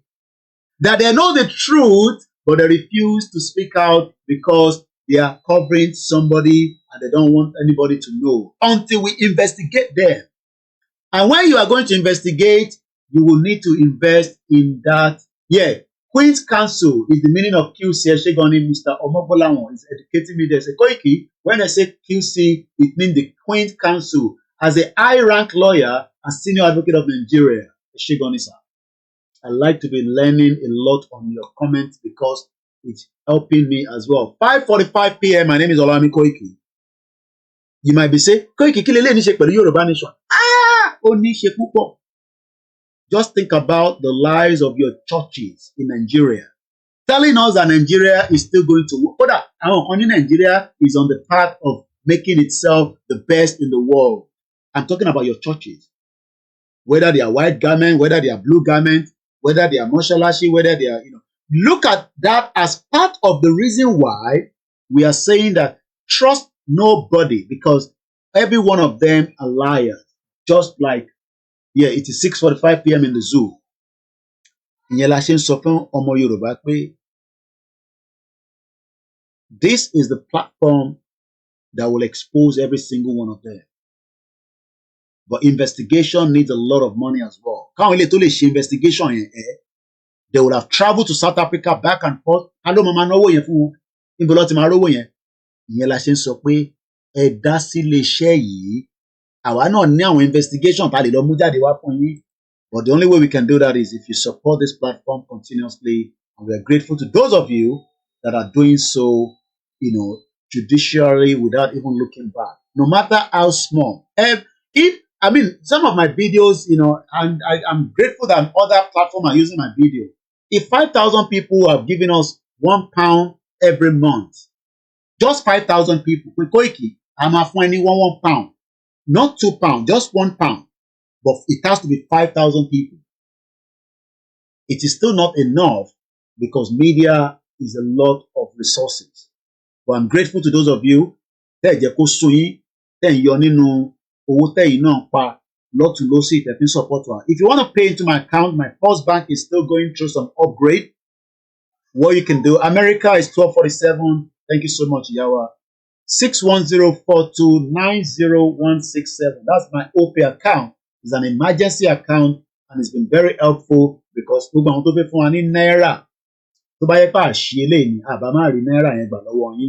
I'm very happy that most of you are contributing into it most of the time. But the first bank is still have access to it, but it's going through some upgrade. So let's come back to the program quickly. I have to keep showing the account because sometimes people wants to know where to support. Nobody America no le wa ni, ẹ lè fún wa ní naira, ẹ lè fún wa ní pounds, ẹ lè fún wa ní dollar. Kódà, tẹ́ bá fẹ́ fún mi ní Zelle, bóbá tẹ́ bá fẹ́ fún mi ní Ruba, à ń gba Ruba náà. Let's move swiftly because mo fẹ́ pẹ́ púpọ̀ lórí eléyìí náà. A ti ṣe 1 hour 8 minutes. Mo dẹ̀ fẹ́ kẹ́yìn yàn pè wọlé after tí bá ti ṣe analysis ìtàn ká tó bọ́ sọ́dọ̀ Aregbesola. Let's dive into it. Let's see. I think this man was captured before he died. I believe this is it. So let's watch this video quickly. This is my cousin. Cherry teba ma mú olè, ẹ kàn máa box ẹ ni. So let's watch it. Sorry, mo ti mute mic me. I'm going to mute my mic so that we can watch the video together. This is Koikimedia bringing the world closer to your doorstep. Benny, God on our side, Yoruba nation must happen as quickly as possible. Mo kí bàbá wa, mo kí ìyá wa, ẹ má kí máa dárúkọ sẹ́. It is a welcome and allowed for Nigerian public officers to spend public money freely. Who will query them? That's the problem. Channel 4 News. We're told that you beat young men until they bled. Why did you do that? I'm not talking about that. Well, did you do it? I'm not talking about that at all. Well, one victim told us that you drove him to attempt suicide. Do you have any regrets for that? I'm not talking about this. I'm sorry, it's... Don't the victims deserve to hear why you did it? How did you know I was here? Don't the victims deserve to know? Did you hear that? How do you know I was here? I got a call from US. I love your calls. I love your feedback. But don't call me and be asking me I should give you my own information for my only consumption. And let me explain what that. The caller called me and said, Baba Ekiti ń ṣe program. Wọ́n sọ̀rọ̀ nípa amalgamation. Ibo ló ti rí evidence. Mo ní kò ń ṣe Baba Ekiti ló ń ṣe program. Èmi lèmi gbé jáde pé wọ́n ti sign amalgamation. And the person went a little bit shocked first. To get around our calls here, wọ́n fẹ́ bring Baba Ekiti in. But nígbà tí mo sọ pé èmi gangan ni mo kọ́kọ́ gbé jáde pé wọ́n máa start to sign amalgamation. Ẹ wá mọ̀ pé ní ṣe wá kò pé kọ́ fèsì ni. Then we were going into the conversation. Then he went further and said, kémi wá bá àwọn tó organize event yẹn sọ̀rọ̀. Mo ní àwọn tó organize event mo ní láti bá sọ̀rọ̀. Èmi sọ fún yín pé based on intelligence, wọ́n ti sign amalgamation ẹni kí wọ́n bá yàn kan sọ̀rọ̀. Who the hell ni mo fi bá sọ̀rọ̀? Àwọn tó wà Nàìjíríà táwọn ọmọ tó ń lọ láyé. pé ọmọ tó ń lọ láì wọ́n nínú náà mo ní ẹni tó organize event kí ni kàn mí pẹ̀lú ẹni tó organize event mo ní I don't need ẹni tó organize event because kí ló kàn mí pẹ̀lú ẹni tó organize event mo ní because intelligent sọ fún wa pé wọ́n ti pẹ́ẹ̀nẹ̀ ntí àwọn bá fi lè yọra wọn kúrò ní sí ni pé and I was exhibition ṣàlàyé fún ọ ni pé kọ́ ṣe fídíò kọ́ dènà yẹn pé àwọn ọmọ kankan nípa amalgamation o àwọn ọ̀dẹ̀ sign any amalgamation mo ní yẹn nìkan ló lè fi wẹra wọn mọ́ mo ní adẹ̀ ní evidence yẹn ẹni ẹ̀ wọ́n expect pé kémi fóun ní evidence nígbà tí mo ní àwọn ọba kan travel wá sí UK wọ́n ní sẹ́mi lè fáwọn olórúkọ àwọn ọba yẹn ẹ fògùn sẹ́nu ni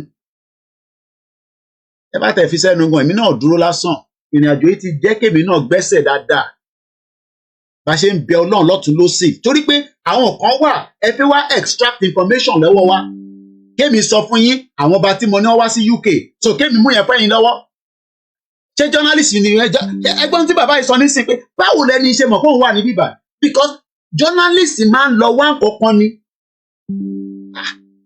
so èyí tẹ máa ń pè ru and cause bẹ́ẹ̀ yẹn èmi ti mo ní the problem is èyí tẹ wà lamẹ́ríkà ti ní Europe lọ sí ilé kẹtẹ lọ bá bàbá kí tó yẹ pé kí lẹ̀ ń ṣe ní bíbá ẹ báwo la ṣe lè ràn yín lọ́wọ́ inú yàrá yìnyẹn náà lẹ ti fẹ́ gbọ́ gbogbo information èmi gbéra mi lọ ní mo take risk yẹn ni after tí mo ní máa jọ embassy ni mo ṣe lọ Nàìjíríà mọ tó mì ní ìgbà tí mo lọ ń pín flyer ní olóyè gan sọ fún mi pé kí n má lọ pín flyer kankan kí n jẹ́ káwọn ọmọ yẹn máa lọ ṣe náà kó má jẹ́ pé mi ló máa lọ pín flyer àbí gbogbo yín ti gbàgbé so èmi tèmi lọ risk ẹ̀yin fẹ́ jókòó sínú comfort zone yín lórí Zoom náà lẹ ti fẹ́ gba gbogbo information lórí WhatsApp try gan o ẹ̀yin ẹ̀gbọ́n mi try gidi gan ẹ má ra ticket kẹ lọ sí Benin kẹ lọmọ tó ń lọ nípa Yorùbá nation so gbogbo tó ń lọ nínú Yorùbá nation orí social media ẹnìkan láti máa mọ̀ tó bá yá yín ra ticket lọlé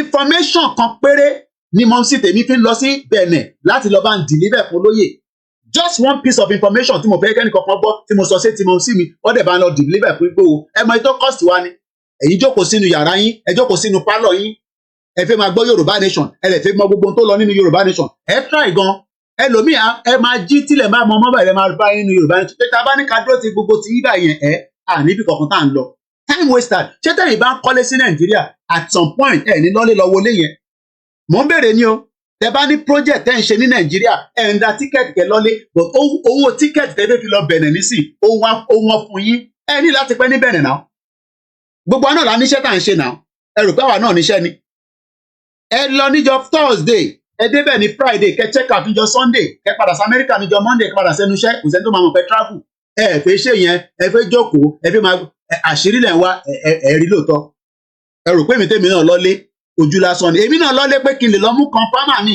ìgbà tí mo dẹ̀ mú pé confirmer pé tóòtọ́ la ń ṣe Yorùbá nation torí èèyàn lè jókòó sáà búrọ̀ kan máa ní wọ́n ń ṣe Yorùbá because a ti mọ̀ pé ìrìn àjò àwọn Yorùbá bíi Tinubu yẹn cartel burúkú ni bó ṣe wà yẹn kò sí organisation Yorùbá tó ti pọ̀ tó ṣe bó ṣe wà yẹn bá criminal gidi ni ẹ má fojú di bó ṣe wà yẹn ó lè pààyàn bó ṣe wà yẹn Bọ́lá Tinubu tẹ̀ rí yẹn àwọn tó mọ̀ dáadáa ló sọ fáwọn abẹ́ ó lè pa anybody ambition ẹ̀yẹn tó fẹ́ fi di president yẹn he was ready to kill anybody ó pa anybody dànù kò sí tó kan ó lè ti di president nísìn Ọlọ́run ti fún ṣe ìtọ́wákù nísìn ni pé kájọ máa wo ibi tó kù sí bóyá òun ló ní strength láti stop Yorùbá nation ká máa wò ó ìyẹn mo ṣe ń béèrè ní àkọ́kọ́ nínú the beginning of the program pé ṣé a fẹ́ dúró kólóyè dé ká tó bẹ̀rẹ̀ ni tá bá ní ká dúró kólóyè dé then a máa ní sùúrù díẹ̀ ni but tá bá fẹ́ push out kólóyè bá wa lẹ́nu ẹ̀ ó possible káàkiri ti máa ká ti kí gbogbo ẹ̀ ti máa rọ́ kólóyè bá máa fi dé báyìí gbogbo ẹ̀ máa rọ́ kẹ̀kẹ́ ni wàá jókòó sínú yàrá wa gbogbo wa ní Yorùbá nation lógo ibà nínú group wa náà Ọlọ́run fún wa ṣe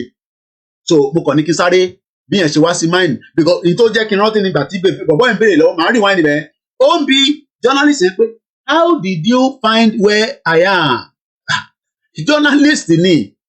journalist gbọ́dọ̀ wábi tó bá wà ní àfi tá a bá fẹ́ rí nǹkan pè ní journalist nìyẹn ìwọ náà máa ní network so èmi máa wá gbé gbogbo information máa gbé fún yàn kan lórí phone ẹni tí mo tẹ̀ rírí bàbá tẹ̀ tí ń sọ̀rọ̀ tẹ́lẹ̀ náà mo rí ni mo bá anybody màá wá gbé information màá wá gbé fún yín látòrí fóònù irú information nǹkan bá fẹ́ gbàgbọ́n ẹ ra ticket ẹ wá bá mi ní London ni African Confidential travel wá sí mo ní ṣó wá ṣe nǹkan ní London ó ní no ó náà kọ́ wa kí mi pé mo ṣe gan fún iṣẹ́ tí mo ń ṣe ó dẹ̀ fún mi ní dọ́là dáadáa intan pè láwọn èèyàn nìyẹn Azeez ló wá láti Miami yẹn nísìn àwọn tó wá Prophet Ológunlúwa wọ́n lè jókòó sí Amẹ́ríkà náà so ẹjọ́ eléyìí níta gbé dání kan ṣeré o àwa ò lè take risk débi ṣe báyìí kíyàn kan máa rò pé a fi ń ṣeré ìyẹn mo ṣe ní a máa fọ́ gbogbo èèyàn yán ni ẹni máa kú ẹni máa yè ni ọ̀rọ̀ tó wà ńlẹ̀ ẹni máa kú ni ẹni máa yè ló máa yè ọ̀rọ̀ tó wà ńlẹ̀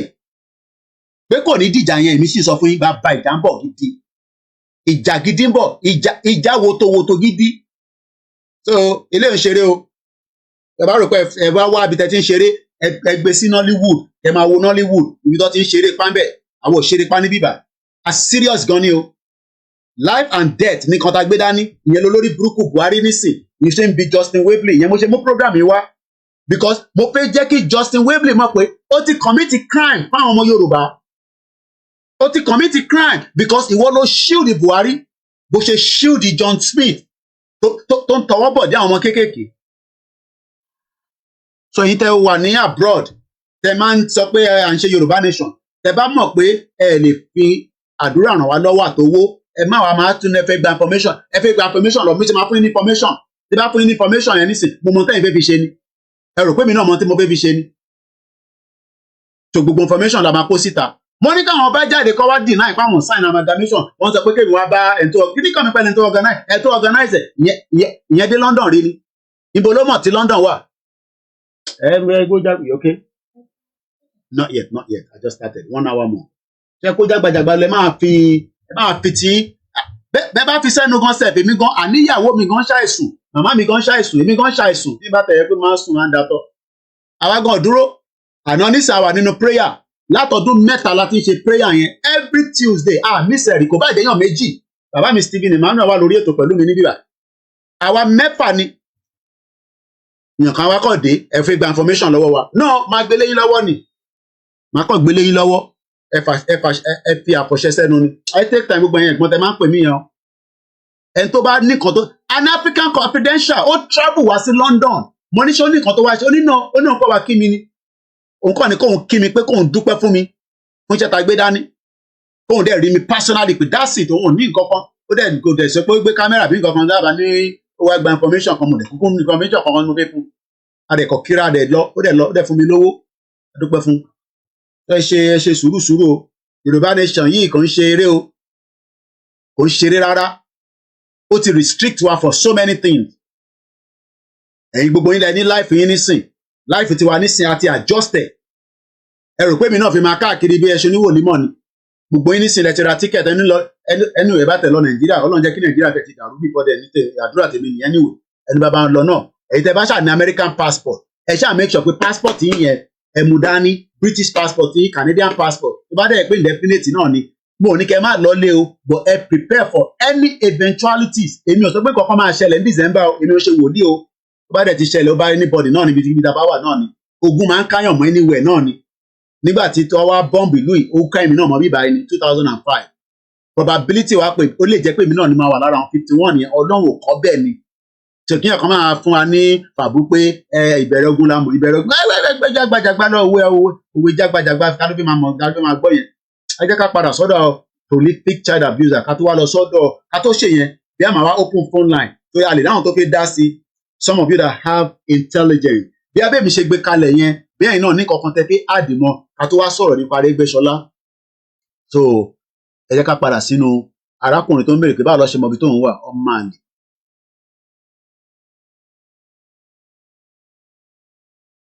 Do you have any regrets for that? I'm not talking about this. I'm sorry, it's... Don't the victims deserve to hear why you did it? How did you know I was here? Don't the victims deserve to know why you did it? I'm not talking about what we did at all. What about Mark Stibbe? What about Richard Gittings? All these people, they've spoken to us, they respected you, they looked up to you. Do you think what you did was Christian? I'm not answering any questions. Why did these young men have to bleed for Jesus? There's no question of that at all. Mr. Smythe, when will you face justice? He didn't face justice because somebody protected him from facing that justice. That is this man. Bàbá tẹ̀ ń wò lẹ́yìn mi tó pè rẹ̀ ní Archbishop of whatever. Bàbá yìí. Just like Aregbesola tí kò jẹ́ ká rí justice. Ó wá ṣe ń gbẹ́nu jàgbàjàgbà jáde nísìn. Ó sọ fún wa pé revolution ń bọ̀ Nigeria. So I hope you are getting the message that we are trying to portray tonight.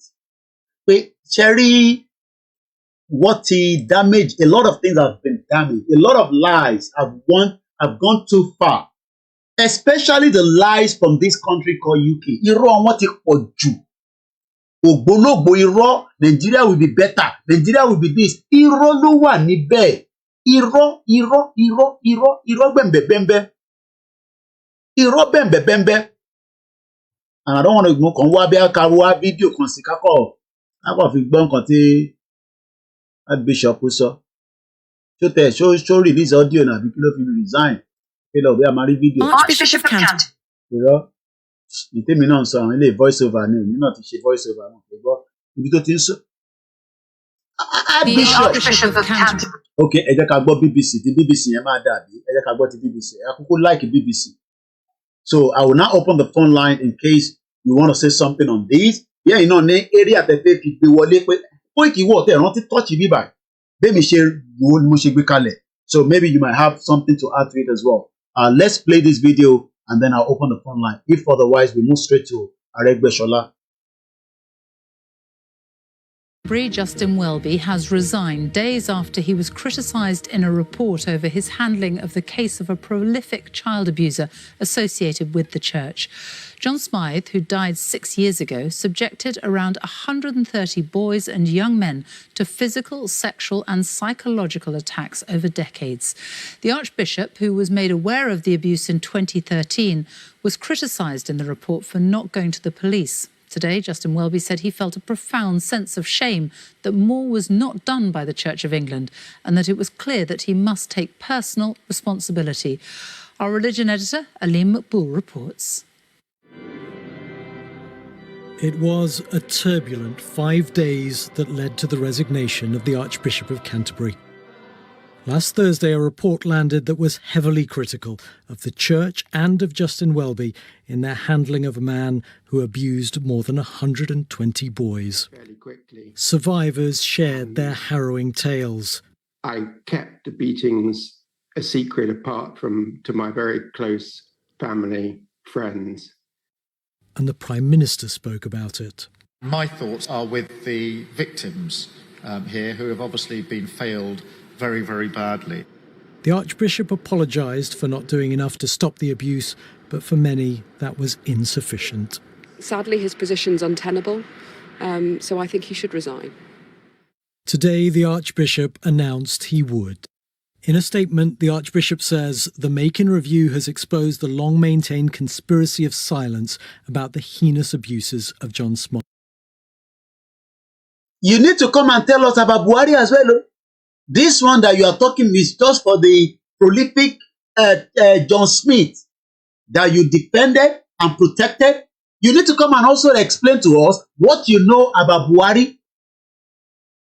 You need to come and tell us what you know about President Muhammadu Buhari, the former president of the Federal Republic of Nigeria.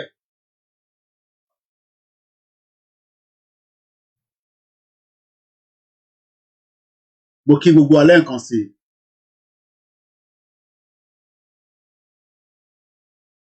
Ó gbọ́dọ̀ wá sọ fún wa in tó mọ̀ nípa ẹ̀. And we need to know as quickly as possible. When I was informed in 2013 and told that police had been notified, I believed wrongly that an appropriate resolution would follow. It's clear that I must take personal and institutional responsibility for the long and re-traumatizing period between 2013 and 2024. The Archbishop of York, with whom he's worked closely for many years, said it was the right thing to do, but it had been a difficult time. I admire him for taking this decision, which is about him not taking the blame for all of this, but exercising leadership and responsibility for the failings of the church. I'm John Smythe. Those failings related to keeping people safe from this man. The first cases of abuse by John Smythe at Christian summer camps were in the mid-1970s. By the early 80s, church officials were informed, but there was what the report calls an active cover-up. In 1984, Smythe carried on his abuse in Zimbabwe and later South Africa. We know the Archbishop of Canterbury was definitely told by 2013, but the abuse continued and was exposed by Channel 4 in 2017. Smythe died in 2018 without ever facing justice. It's the case that'll haunt Archbishop Welby, who now steps down. It's incumbent upon senior leaders in any organisation, not just the church, to set the tone and model the good behaviour for others in their organisation to follow. And this is, of course, critically true in relation to safeguarding. So it seems appropriate. There's no timeline as to when just... Church of England abuse case. As we leave that alone, we come out of that, and the next one will be the discussion of what we have been talking about: Yoruba nation, self-determination, and why the Yoruba should exit Nigeria now. But alàgbà kan jẹ́ kó yé wa pé there is crisis that is brewing. Níbo ni crisis yẹn ti máa wá? Ṣé ilẹ̀ Haúsá ni? Ṣé ilẹ̀ Igbo ni? Ṣé Middle Belt ni? Ṣé ilẹ̀ Yorùbá ni? Ṣọ́dọ̀ àwọn Àsárídòkúbọ̀ ni? Ṣọ́dọ̀ El-Zakizaki ni? Ṣọ́dọ̀ àwọn Biafra ni? Ṣọ́dọ̀ àwọn bàbá wa Sunday Igboho ni?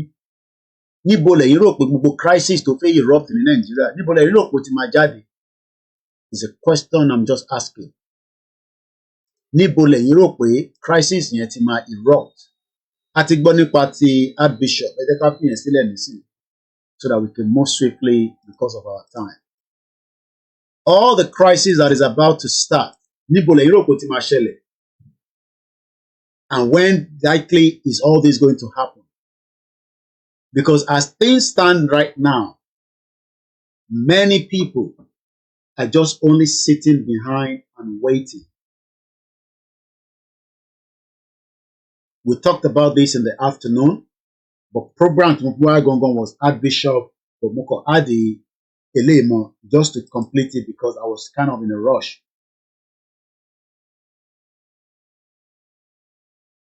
I'm asking the question. Kí lẹ̀yin rò? Mo kí gbogbo ènìyàn wa tẹ́ wà lórí ìjókòó.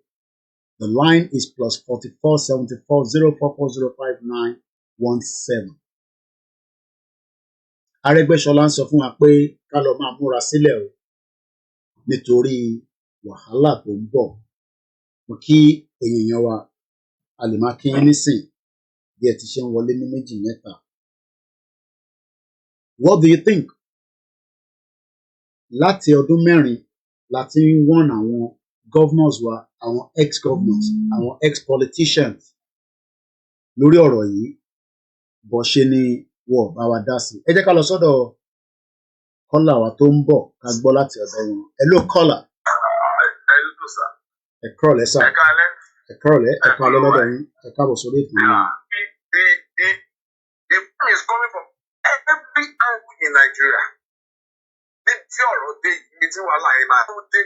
See, I'm everybody, I'm choosing my two. I want to die as hero.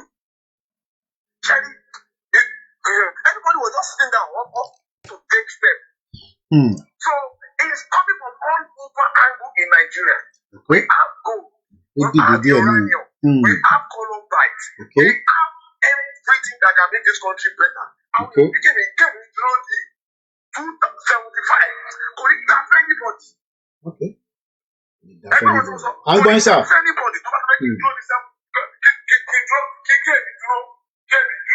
In 2075. Okay. Do you know my age? Do you know what my age would be that time?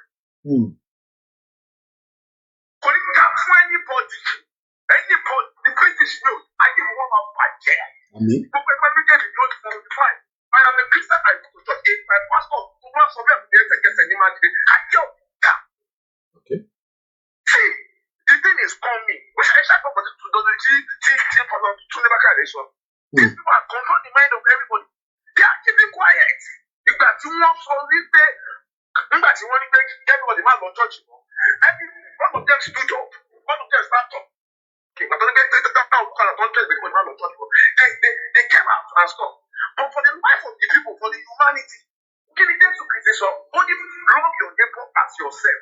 Aside that, there is no law again. Whether you are a Christian, whether you are a Muslim, whether you are a somebody is not going to wait for 2075. Professor Fawon wants to say, I get you for you.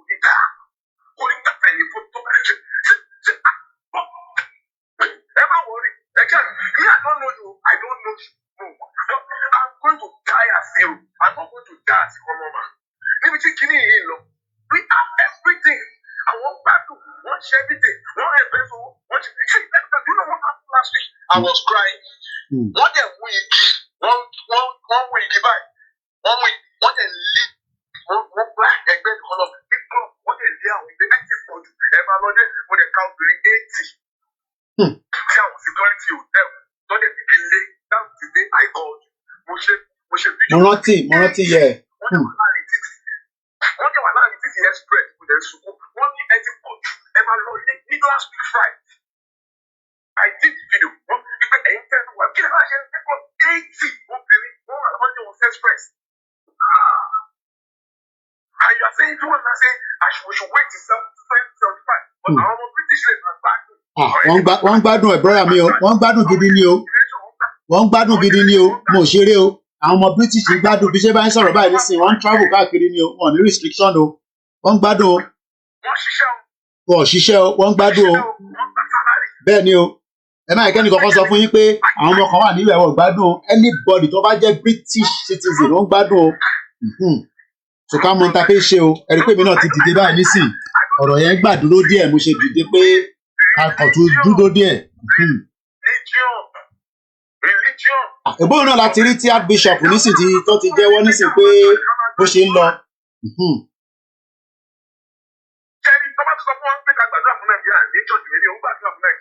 Okay. It's not God that creates Nigeria. I don't pray for Nigeria again. Okay. Nigeria. Òun ni o. Àtẹ̀mọ́ bó bẹ́ẹ̀ ni ó possible. Bá àtẹ̀mọ̀ tẹ́lẹ̀ àti mọ̀ nísìn. Àṣẹ Èdùmàrè. Ẹ ṣé gan ni.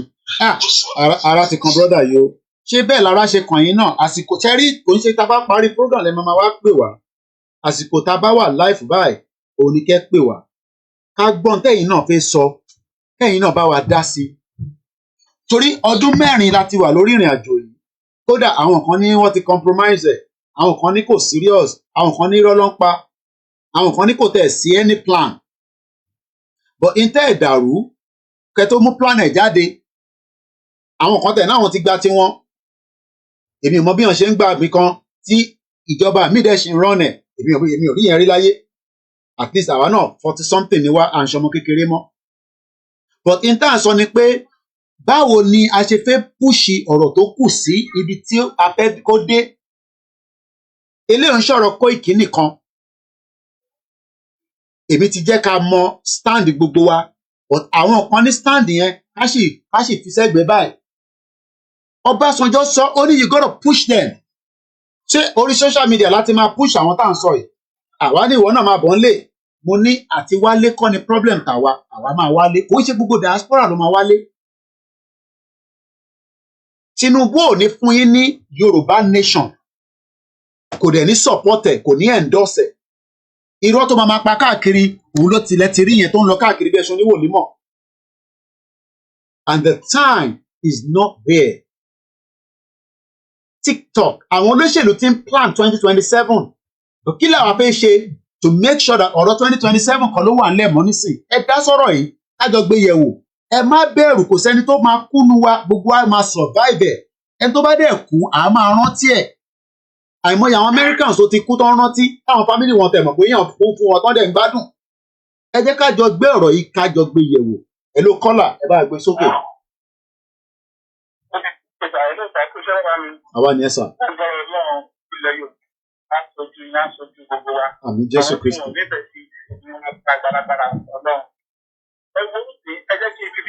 Don't do that thing is spicy one. The one I bought yesterday. I couldn't get the one that is not spicy. Let's finish this out.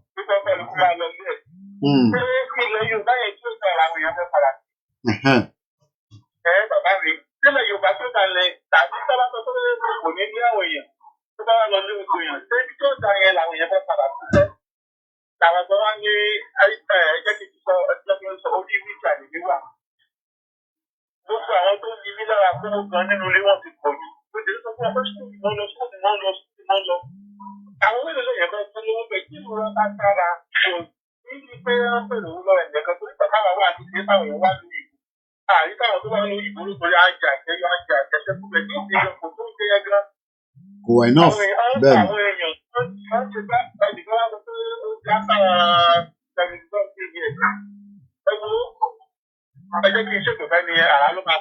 Aṣẹ́dùmarè. Ó ṣe gan ni, ó dáa. Nọ́mbà tẹ́ máa pè sí ní +44 ẹ lè pè direct ẹ lè pè lórí WhatsApp méjèèjì là ń gbà lórí kọ́ọ̀lù wa níbí báyìí. Ṣé a fẹ́ push out àbá fẹ́ slow down kí àwọn olóṣèlú kan tún darí wa lọ sí another 2027? Eléyìí ò ń ṣe pé Koiki ló máa ní kò ní sí election mọ́. Ṣé gbogbo wa la fẹ́ kí election hold àbá fẹ́ kí election kò hold? Káàbàdé fẹ́ kí election kò hold kí la máa ṣe sí? Dizzy máa sọ pé he is campaigning for a two-state self-determination solution. Ìyẹn ẹja gbójú Tinubu wọlé ká lè máa rí ní background. Torí Tinubu ló lọ sí ọ̀dọ̀ àwọn Saudi Arabia tó ń bẹ̀ wọ́n pé kó jọ kó jẹ́ kí àwọn Palestinian kó nílùú tiwọn, àmọ́ ó náà wọ́n fẹ́ kí Yorùbá àti Biafra àti Arewa kó lọ kí gbogbo wa sì wà ní Nàìjíríà. Dizzy máa wá sọ pé he is campaigning for a two-state self-determination solution, but they ignore the campaigners of the self-determination in Nigeria. The international community is thinking about Nigeria address issues at all. Kí lẹ́yìn náà fẹ́ sọ sí? Ṣé a kò máa sọ̀rọ̀ ni àbí a máa ọ̀dà pé TJ ti pè ní bíbà? Má bínú TJ. TJ ti pè mí lórí line ní bíbà. Ẹ̀yin ọmọ Yorùbá òdodo bí àṣà ìyá mi Dr. Ọmọwùnmí ẹgbọ́n tí bàbá yẹn ìyá yẹn máa ń sọ̀rọ̀ ní gbogbo ìgbà. Ọ̀rọ̀ tó wà ńlẹ̀ yìí ẹ̀yin tẹ́ wà nílé ẹ̀yin lẹ ní upper edge ju àwa tá wà níta lọ. Ẹ̀yin kọ́kọ́ ẹ gbọ́dọ̀ gbé ìgbésẹ̀ káwa tá wà ní diaspora ká lè wá fọwọ́ kún yín. Bọ́tẹ́yìn ò bá gbé ìgbésẹ̀ kí la fẹ́ ṣe? A kò máa rojọ́ ni ẹjọ́ tá à ń rò yìí a ti nídìí pé ká bẹ̀rẹ̀ nǹkan kan. Bàbá Kítóyè ti sọ fún wa pé ká jáde, bàbá ò lè ní ká má jáde, Ìgbòho ò ní ká má jáde, bọ̀ kí là ń dúró dè? TJ bá ń gbóhùn sókè. Mo ń gbọ́ ẹ sà.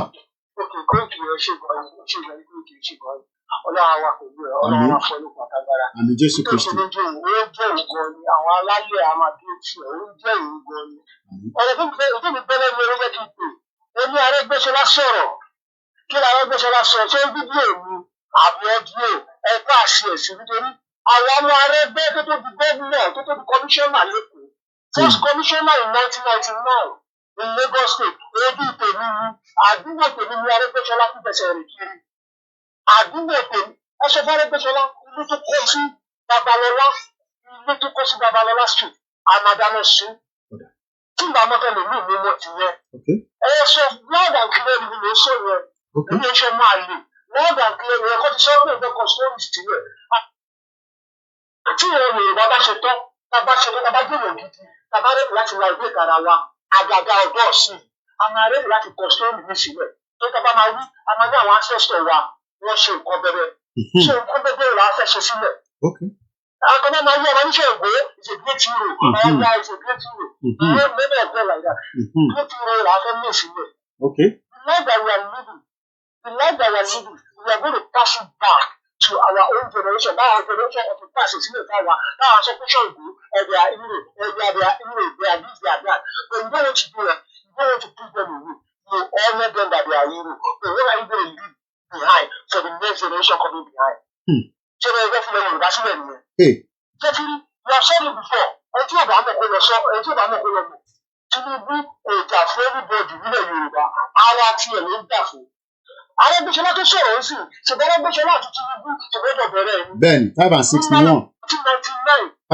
5 and 6 ni wọ́n bẹ́ẹ̀ni.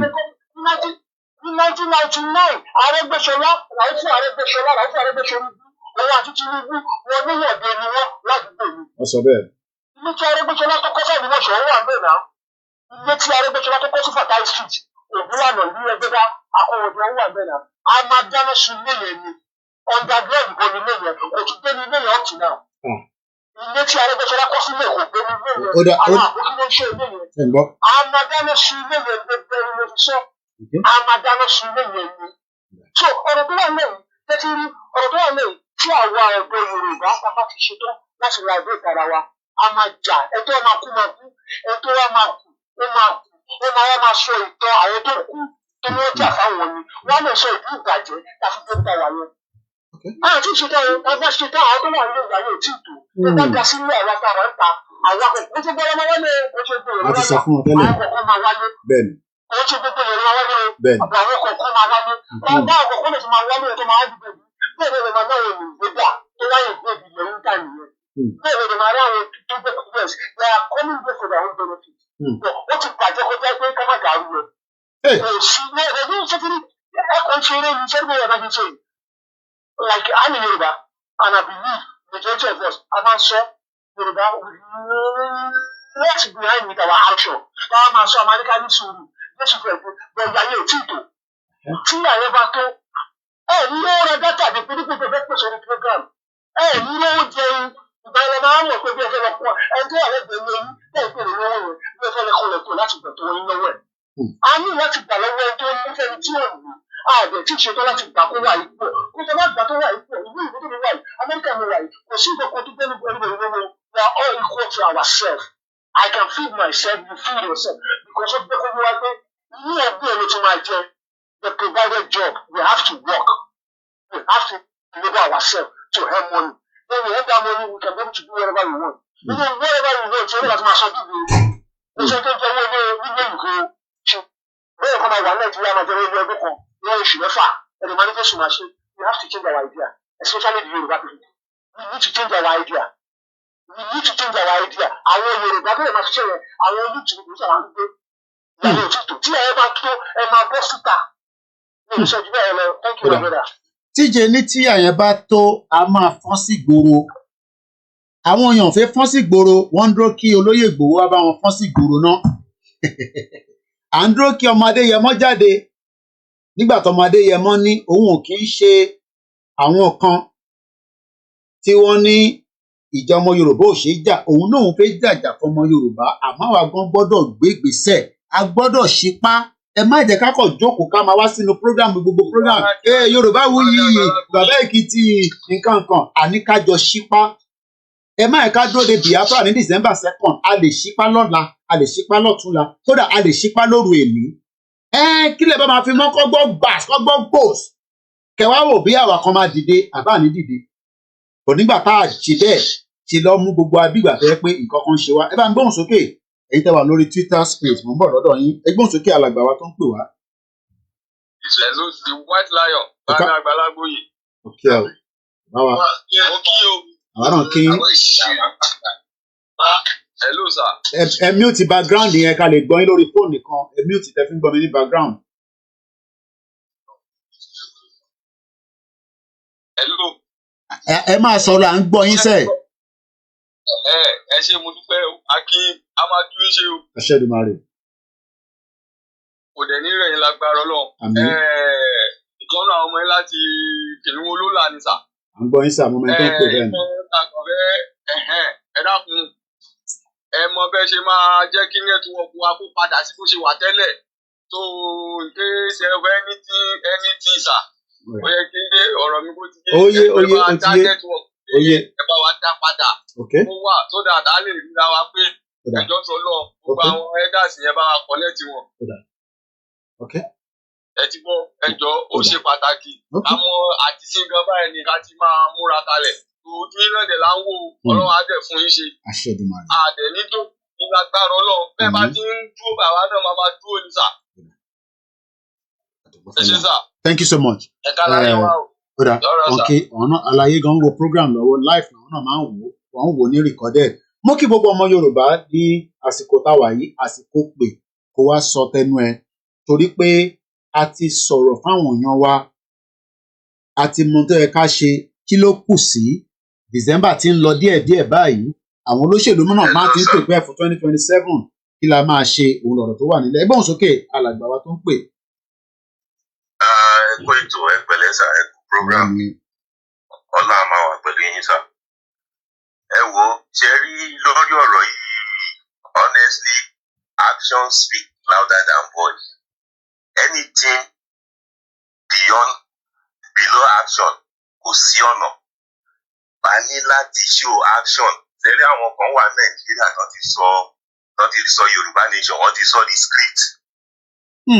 As in gbé eré ọmọdé torí gbogbo nǹkan ọ̀nà tí àwọn yẹn fi máa rówó náà wà so script làwọn èèyàn dẹ̀ náà ló dàbí pé social media náà ti ń pawó nsìn jẹ́ káwa náà join wọn káwa náà pawó. And this is not a script writing. Action ṣe kò tí ìpọ́dún kan tí mo wọ̀lú ìlú yìí ti sú mi. Mo sì mọ́ imagine ẹ̀ lọ́pọlọ mi pé àwọn èèyàn náà ti lo 25 years náà ti lo 40. How comes? Báwo náà ṣe ṣe tọ́bi lo 40 years pẹ̀lú gbogbo irọ́ pẹ̀lú gbogbo jàpẹ̀jántìsì tí àwọn aráàlú yóò tẹ̀ ẹ̀fẹ́ ká gbé lu wọn. Pẹ̀lú restriction lóríṣiríṣi tí bákan ṣe máa ṣiṣẹ́ máa san bills lèbi bí nìyí. Tábàtẹ̀ máa lọ san bill lọ́dọ̀ tiwa lọ́hùn à ń mọ̀ pé à ń ṣiṣẹ́ ìlú wa mọ̀ pé ìlú wa la wà a sọ pé a máa wá gbé níbẹ̀ for free a sọ pé gbogbo nǹkan máa come cheap a sọ pé à ń mọ̀ pé ilẹ̀ wa la wà à ń mọ̀ pọ́dọ̀ wa là ń ṣe ilé ìta gbé dání yìí kò lè work ẹ jẹ́ ká jọ dáwọ́ bò ní kíákíá ní wàrà ń ṣe ṣá má yẹ kó pẹ́. With action ni kò ṣe ọ̀rọ̀ ẹnu with actions ni. Ẹ̀pẹ̀lẹ́ ẹ̀kú ètò sá. Ẹ ṣé gan ni. Lórí ọ̀rọ̀ tí mo bá yín sọ pásánà. ẹ máa sọ yẹn lókà ẹ máa sọ yẹn mi. Ẹ jẹ́ a lọ sọ́dọ̀ bàbá wa akéde ká tó wá sọ́dọ̀ yín bàbá wa kéde bí a ká kọ́kọ́ jọ kẹgbẹ́ lè kí gbogbo àjọ gbọ́ ká wá gbọ́ ìtẹ́ni náà máa bá wa sọ. My US visa got denied recently, and this is what I have to tell you guys. You see these stupid videos that they will be posting online. This stupid when you are there for your US visa. Oh God. Experience our best teacher. When they gave me this blue paper, you see the way I smiled. I just did like this.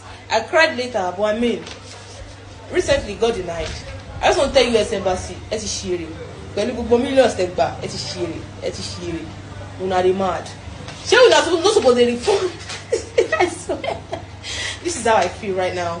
I don't know what to say, but I mean, if you are going for an interview very soon, pray. Just pray, because me, I pray and I fast. Do you get? I pray and I fast, but they still deny me. So I don't know what to say. I think, in fact, I experienced like 80 people in my face, 80 or 70 people in my face like this. The ones that even came with kids, they got denied. I swear, like cue by cue, you're just going to the mirror, you're going to the glass. That be denied. Sorry, mommy, you reply another time. Sorry, mommy, you have to reapply another time. Sorry, mommy, it has been denied. When it reach my turn, I just give them my passport. Sorry, mom. I say, I know that you're gonna deny it. I think like 70 people got denied, like in my presence, like in my eyes. I think out of like 300 people that came for the interview, I think they will give only 5 people, and I think they used to know how many people they are going to give. Because I feel sad, but I mean, if I use my money buy car, guys, I'm depressed. I'll reapply. I'm gonna reapply. I will go to that Yankee. When my sister was smart, I'm gonna enjoy Yankee. Bye, guys. This is the foolish paper they will give you if they deny it. This thing that is there, no concern you. We no concern. Báyé ṣe ń lọ ní ìsìn gan, Ọlọ́run má jẹ́ ó jẹ́ pé fúnra wa gan lápadà fáyé rẹ̀ gan. Torí ńgbà tí gbogbo ẹ̀ bá ti sú wa, fúnra wa lápadà sọ pé kọ́ lọ́ mọ́ bọ̀. Àìkúlẹ̀ ní respect ní ká máa sọ pé à ń dúró de àsìkò Ọlọ́run. Àbí ilé ayé tá a pè lọ́jà tó jẹ́ wípé àmọ́jọ́ ọjà mọ́. gbogbo ẹ ti dá páro. ẹ má wulẹ̀ jà fi ìtìjú kárùn ẹ já sọ down everywhere. ṣe rí i pé àwọn èèyàn pé activate Bishop Adesina ló send video yìí sí mi ẹ̀gbọ́n tárákùnrin yẹn sọ ó lè dàbí ẹ̀fẹ̀ ó ní ẹja shut down everywhere àwọn kan ní wá kó sójà síta wá kó ọlọ́pàá síta normal nìyẹn but àwa la máa sọ pé interfere yìí o a ní kúrò lójú títì ọ̀hún títẹ bá fún wa ní interfere a ní kúrò lójú títì a máa wà lójú títì yẹn until our demands are met and what our demands self-determination bàbá mi akéde ẹ bá wa gbóhùn sókè látọ̀dọ̀ yín lọ́hùn. ẹ káàbọ̀ sà ètò nìyẹn sà.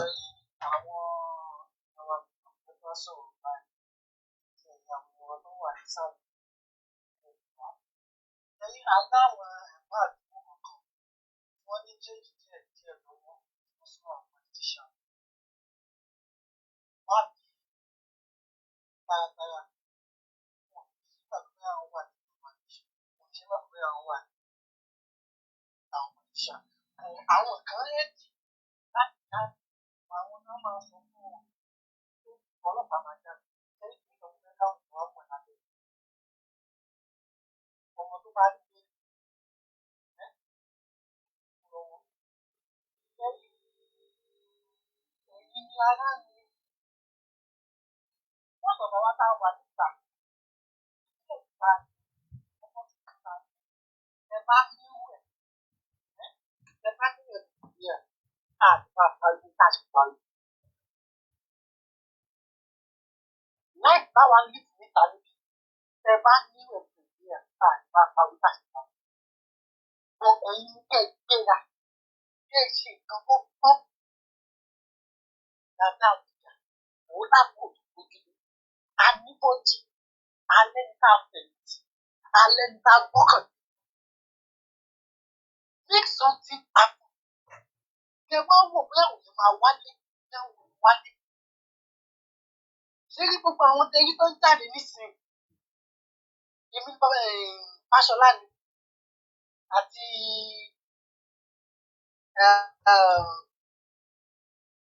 èwo lórúkọ yìí náà. Arẹ́gbẹ́ṣọlá Fáṣọlá jáde last week Arẹ́gbẹ́ṣọlá jáde náà ní méjì.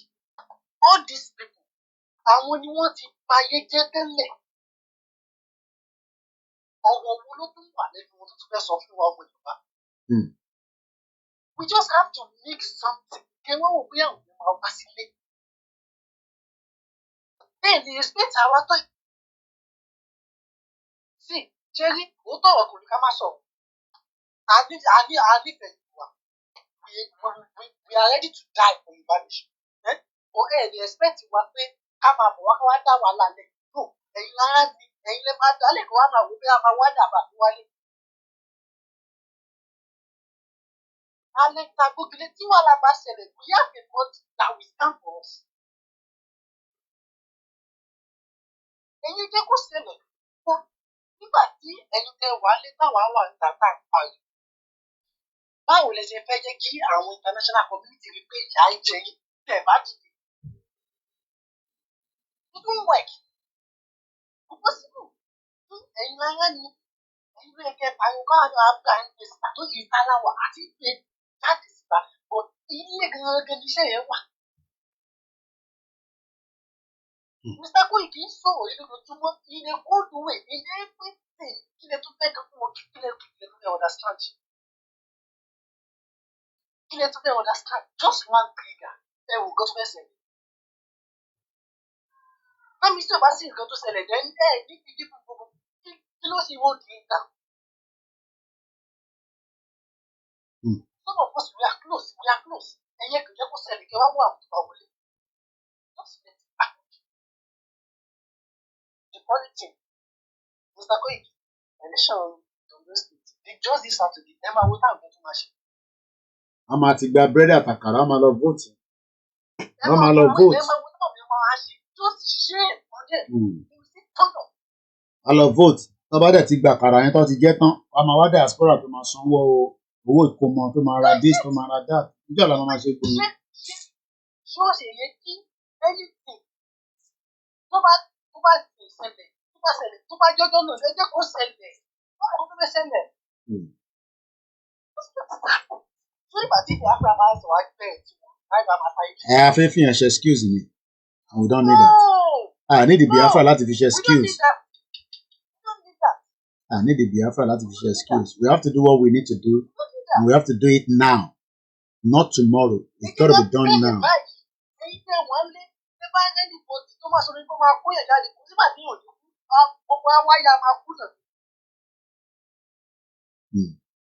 Kí wá kú lórí asán yẹn mi ìfẹ́ kú lórí asán ìfẹ́ kú lórí ìkan tó yẹ pé ìran tí ìrànlá máa jèrè ẹ̀. Bẹ́ẹ̀ni.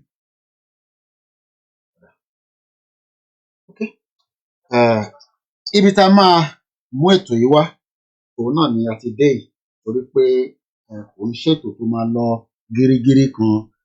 This is the second program for the day and my team will still be also coming out. So as we are winding down from here tonight, mo kí gbogbo wa pé àní ṣe lásán gbogbo wa náà lájọ máa ṣe àṣeyọrí lórí ẹ̀. Yorùbá Nation ń ṣe ń takọ̀ máa wá sórí mídíà tí à ń expect pé èèyàn mélòó ló wò mí. No. We need to push the things. Bí aláti ọ̀la we go back to our discussion, the good news path to prosperity. We start touching it back as in a couple of areas to cover and we will do that. And on that note, mo kí gbogbo èèyàn wa pé ẹ ṣé gan ni tí ẹ tún darapọ̀ mọ́ wa lórí ìkànnì wa ní alẹ́ bí ẹ ti ṣe ń darapọ̀ mọ́ wa ní gbogbo ìgbà àní ṣe lásán. Mo kí bàbá wa Moses Olaniran, this man, we will build Britain and it is time to build back. We have built Britain and it is time to go back and build the best global Yoruba nation. We transform capitalism by human social capital innovation. Moki Mr. Kola Wale KSK, Moki on our Instagram. Those of you on the Twitter, on the MixLR, Morimbe Moki Kwe Justice, Masses for Justice. Thank you so much for the love. Ashegoni Moki gbogbo èèyàn wa ní gbogbo ibi tí ẹ ti darapọ̀ mọ́ wa ní àṣálẹ́. Mo lọ bẹ́ẹ̀ mo kí lórí Facebook. Mo kí yín pé ẹ ṣe tẹ̀ ń darapọ̀ mọ́ wa bàbá wa Saheed Balogun, Ọ̀túnlá Tèmítọ́pẹ́, ìyá wa Bísọ́lá Ọládélé. Mo kí sisters mi, ẹ̀yin sisters mi dáadáa. Mo kí yín o, àníṣe lásán. Mo kí ẹ̀yin brothers mi náà. Ìyá wa Evelyn Ọlá, mo fi tọ̀wọ̀tọ̀wọ̀ dárúkọ yín mọ́mì. Mo kí brother mi Ọ̀dẹ́níyì Bọ́lájí. Ìyá wa Bísọ́lá Ọládélé, mo kí yín. Prince Adéwálé Adédìgbà, mo kí yín o. Túnjí Ọ̀jẹ́bùnmi, mo kí yín. Idris Abímbọ́lá, mo kí yín ní Òkè Ògùn. Mo kí ní gbogbo 119 local government tó ń bẹ nílẹ̀ Yorùbá. Ọlágbẹ́gi Adémọ́lá, mo kí yín sà. Ganiu Sùrájù Àlàbí, mo kí yín. Saheed Balogun, good job my brother. God will be with you. No retreat, no surrender. Ẹ má ká fẹnu sọ. Ẹ jẹ́ ká take gbogbo necessary steps. Ẹ ká take. Ganiu Ọdẹ Oyèlábí Amusa, mo fi tọ̀wọ̀tọ̀wọ̀ mo fi kí yín. Mo kí yín ní gbogbo ẹ̀yin tẹ́ ń bẹ ní northern part as well tí ibẹ̀ ni ẹ fi ilé sí. Mo kí Wàlátà, mo kí mọ̀mísí mi, mo kí Ọlá Tony Ages, mo kí Bishop Adesina. Mo lọ bẹ́ẹ̀ mo kí Abdul Samad, mo kí yín sà. Mo kí ẹ̀yin tèmi ní orí Facebook kan náà pé ẹ ṣé gan tí ẹ darapọ̀ mọ́. Mo kí wọn tíìmù wa láti Ọlámilékan pẹ́. Mo kí Mr. Peter Iyọlá, Babátúndé dáadáa, mo fi tọ̀wọ̀tọ̀wọ̀ dárúkọ yín, ẹ̀yin dáadé, ẹ̀yin brothers, ẹ̀yin ajúnilọ, ẹ̀yin tíìmù náà jùlọ. Karim Abdulrahman, mo kí nílùú Ìbàdàn. Ayinde Usman, mo kí Adéṣọyè Adékúnmi, mo kí yín sá. Mo kí ẹ̀yin student, ṣe rí ọ̀rọ̀ tó wà nílẹ̀ yìí, tẹ́ bá lọ gbọ́n tí Ṣòwòrẹ́ sọ 821 ní Ṣòwòrẹ́ tí ń ta tán, tá a bá ta tán àlọ́bì kankan. Idris mo kí ẹ o. Yẹmí Fátókí, ọ̀nà ẹ̀kúṣẹ́ takuntakun. Òkè Káyọ̀dé, Elédùmarè will continue to strengthen you. Ẹ ṣé gan ni, mo dúpẹ́ lọ́wọ́ yín. Mo kí gbogbo ẹ̀yin èèyàn wa pé àmì rí jù báyìí lọ lórí ìkànnì ti Koikimedia ti àṣálẹ́ yìí. Mo kí gbogbo ẹ̀yin bàbá wa, ẹ̀yin ìyá wa, ẹ̀yin ẹ̀gbọ́n mi, ẹ̀yin àbúrò wa. Bàbá mi Victor Ajílẹ̀ sọ pé Yorùbás have talked the talk. Yorùbás have now to walk the walk. A ti sọ ọ̀pọ̀lọpọ̀ ọ̀rọ̀, a ti fòwe sọ̀rọ̀, a ti fẹ̀nà sọ̀rọ̀. Gbogbo ẹ̀ náà la fi sọ̀rọ̀. Bàbá ń dúró pé ó dìgbà tíyàn kan bá dé bàbá wa Ìgbòho ó dúró tì wá kigbíkigbí bọ́bá alẹ̀ mọ́ wa ó máa dìde lẹ́sẹ̀kẹsẹ̀ àmọ́ ẹ jẹ́ káwa náà ṣó akọni ọmọkùnrin torí pé kí ni kò sẹ́nì kankan tó máa gbára wọn sílẹ̀ bàbá mi Jimmy Kọ́yà ẹ ṣé gan ni fún super chat fún wa lọ́sàn-án yìí mo kí gbogbo ẹ̀yin tẹ̀ ń darapọ̀ mọ́ wa ní gbogbo Abdullahi mo kí Ọlákúnlé Spark Lizzy mo kí Fágbémilékè mo kí ọmọdé mo kí ẹgbẹ́ Ajijangbara Media TV Pavilion TV mo kí ọ mo kí iSing TV ìjọba ìkàló mo kí Jeremiah gbogbo ẹ̀yin tẹ̀ ti gbaṣọ tí a lò fún rally aṣọ yẹn ṣe máa dé padà torí wọ́n láti ṣe àwọn production sí tó bá ti dé gbogbo ẹ̀yin tí a jẹ láṣọ pátá àti ibi tó bá kù sí náà la máa sort out mo kí gbogbo wa pé ìrìn àjò yìí ó ti kọjá spiritual side physical side ni ó kù ká ṣèkẹ̀ kó mì gìgìgìgì kó mì fúnjọ́ kan ìjọ́ méjì ìjọ́ mẹ́ta gbogbo yìí lẹ máa nu pé yes àti wà lójú ọ̀nà bàbá mi Benjamin Adúmàtì mo kí yín o ẹni Ọlọ́run dá mo kí ẹ mo fojú pa yín rẹ́ mo kí ìyá wa Elizabeth Adesanya mo kí Pastor Mo mo kí GR1 Kúnlé Shita Láre Lámìnà mo kí ìyá wa Molo Olúwakẹ́ Olúgẹ́ mo kí yín mà mo kí Frank Dudu mo kí ní Dublin mo kí bàbá mo kí ìyá mo kí màmá bọ̀bọ̀ mo kí Yetunde's Kitchen mo kí bàbá mi Kúnlé mo kí Olúṣesí mo kí ẹ̀yin ti Belfast Ọláwálé Alábí mo kí ẹ o mo kí brọ́dà mi ìyá wa Sarah Ajayi mo kí yín mà mo kí gbogbo àwọn tí wọ́n ń ṣiṣẹ́ takuntakun ní different platform akíkanjú ni ìfẹ́lódùn ni chief man àwọn kan náà wọn ò gbúrò chief man pé kí ló ṣẹlẹ̀ níbo ni chief man wà bóyá àpò wọn kọ́ wá bá wa sọ̀rọ̀ ní ẹnujọ́ mẹ́ta ìyá jagun mo kí kọmíṣọlá kò gbọdọ̀ kú Pavilion TV mo kí ẹ mbẹ́ bàbá mi Bashir Ibrahim mo kí gbogbo àwọn tí wọ́n ń ṣiṣẹ́ tí wọ́n rọra ń ṣe lábẹ́lẹ̀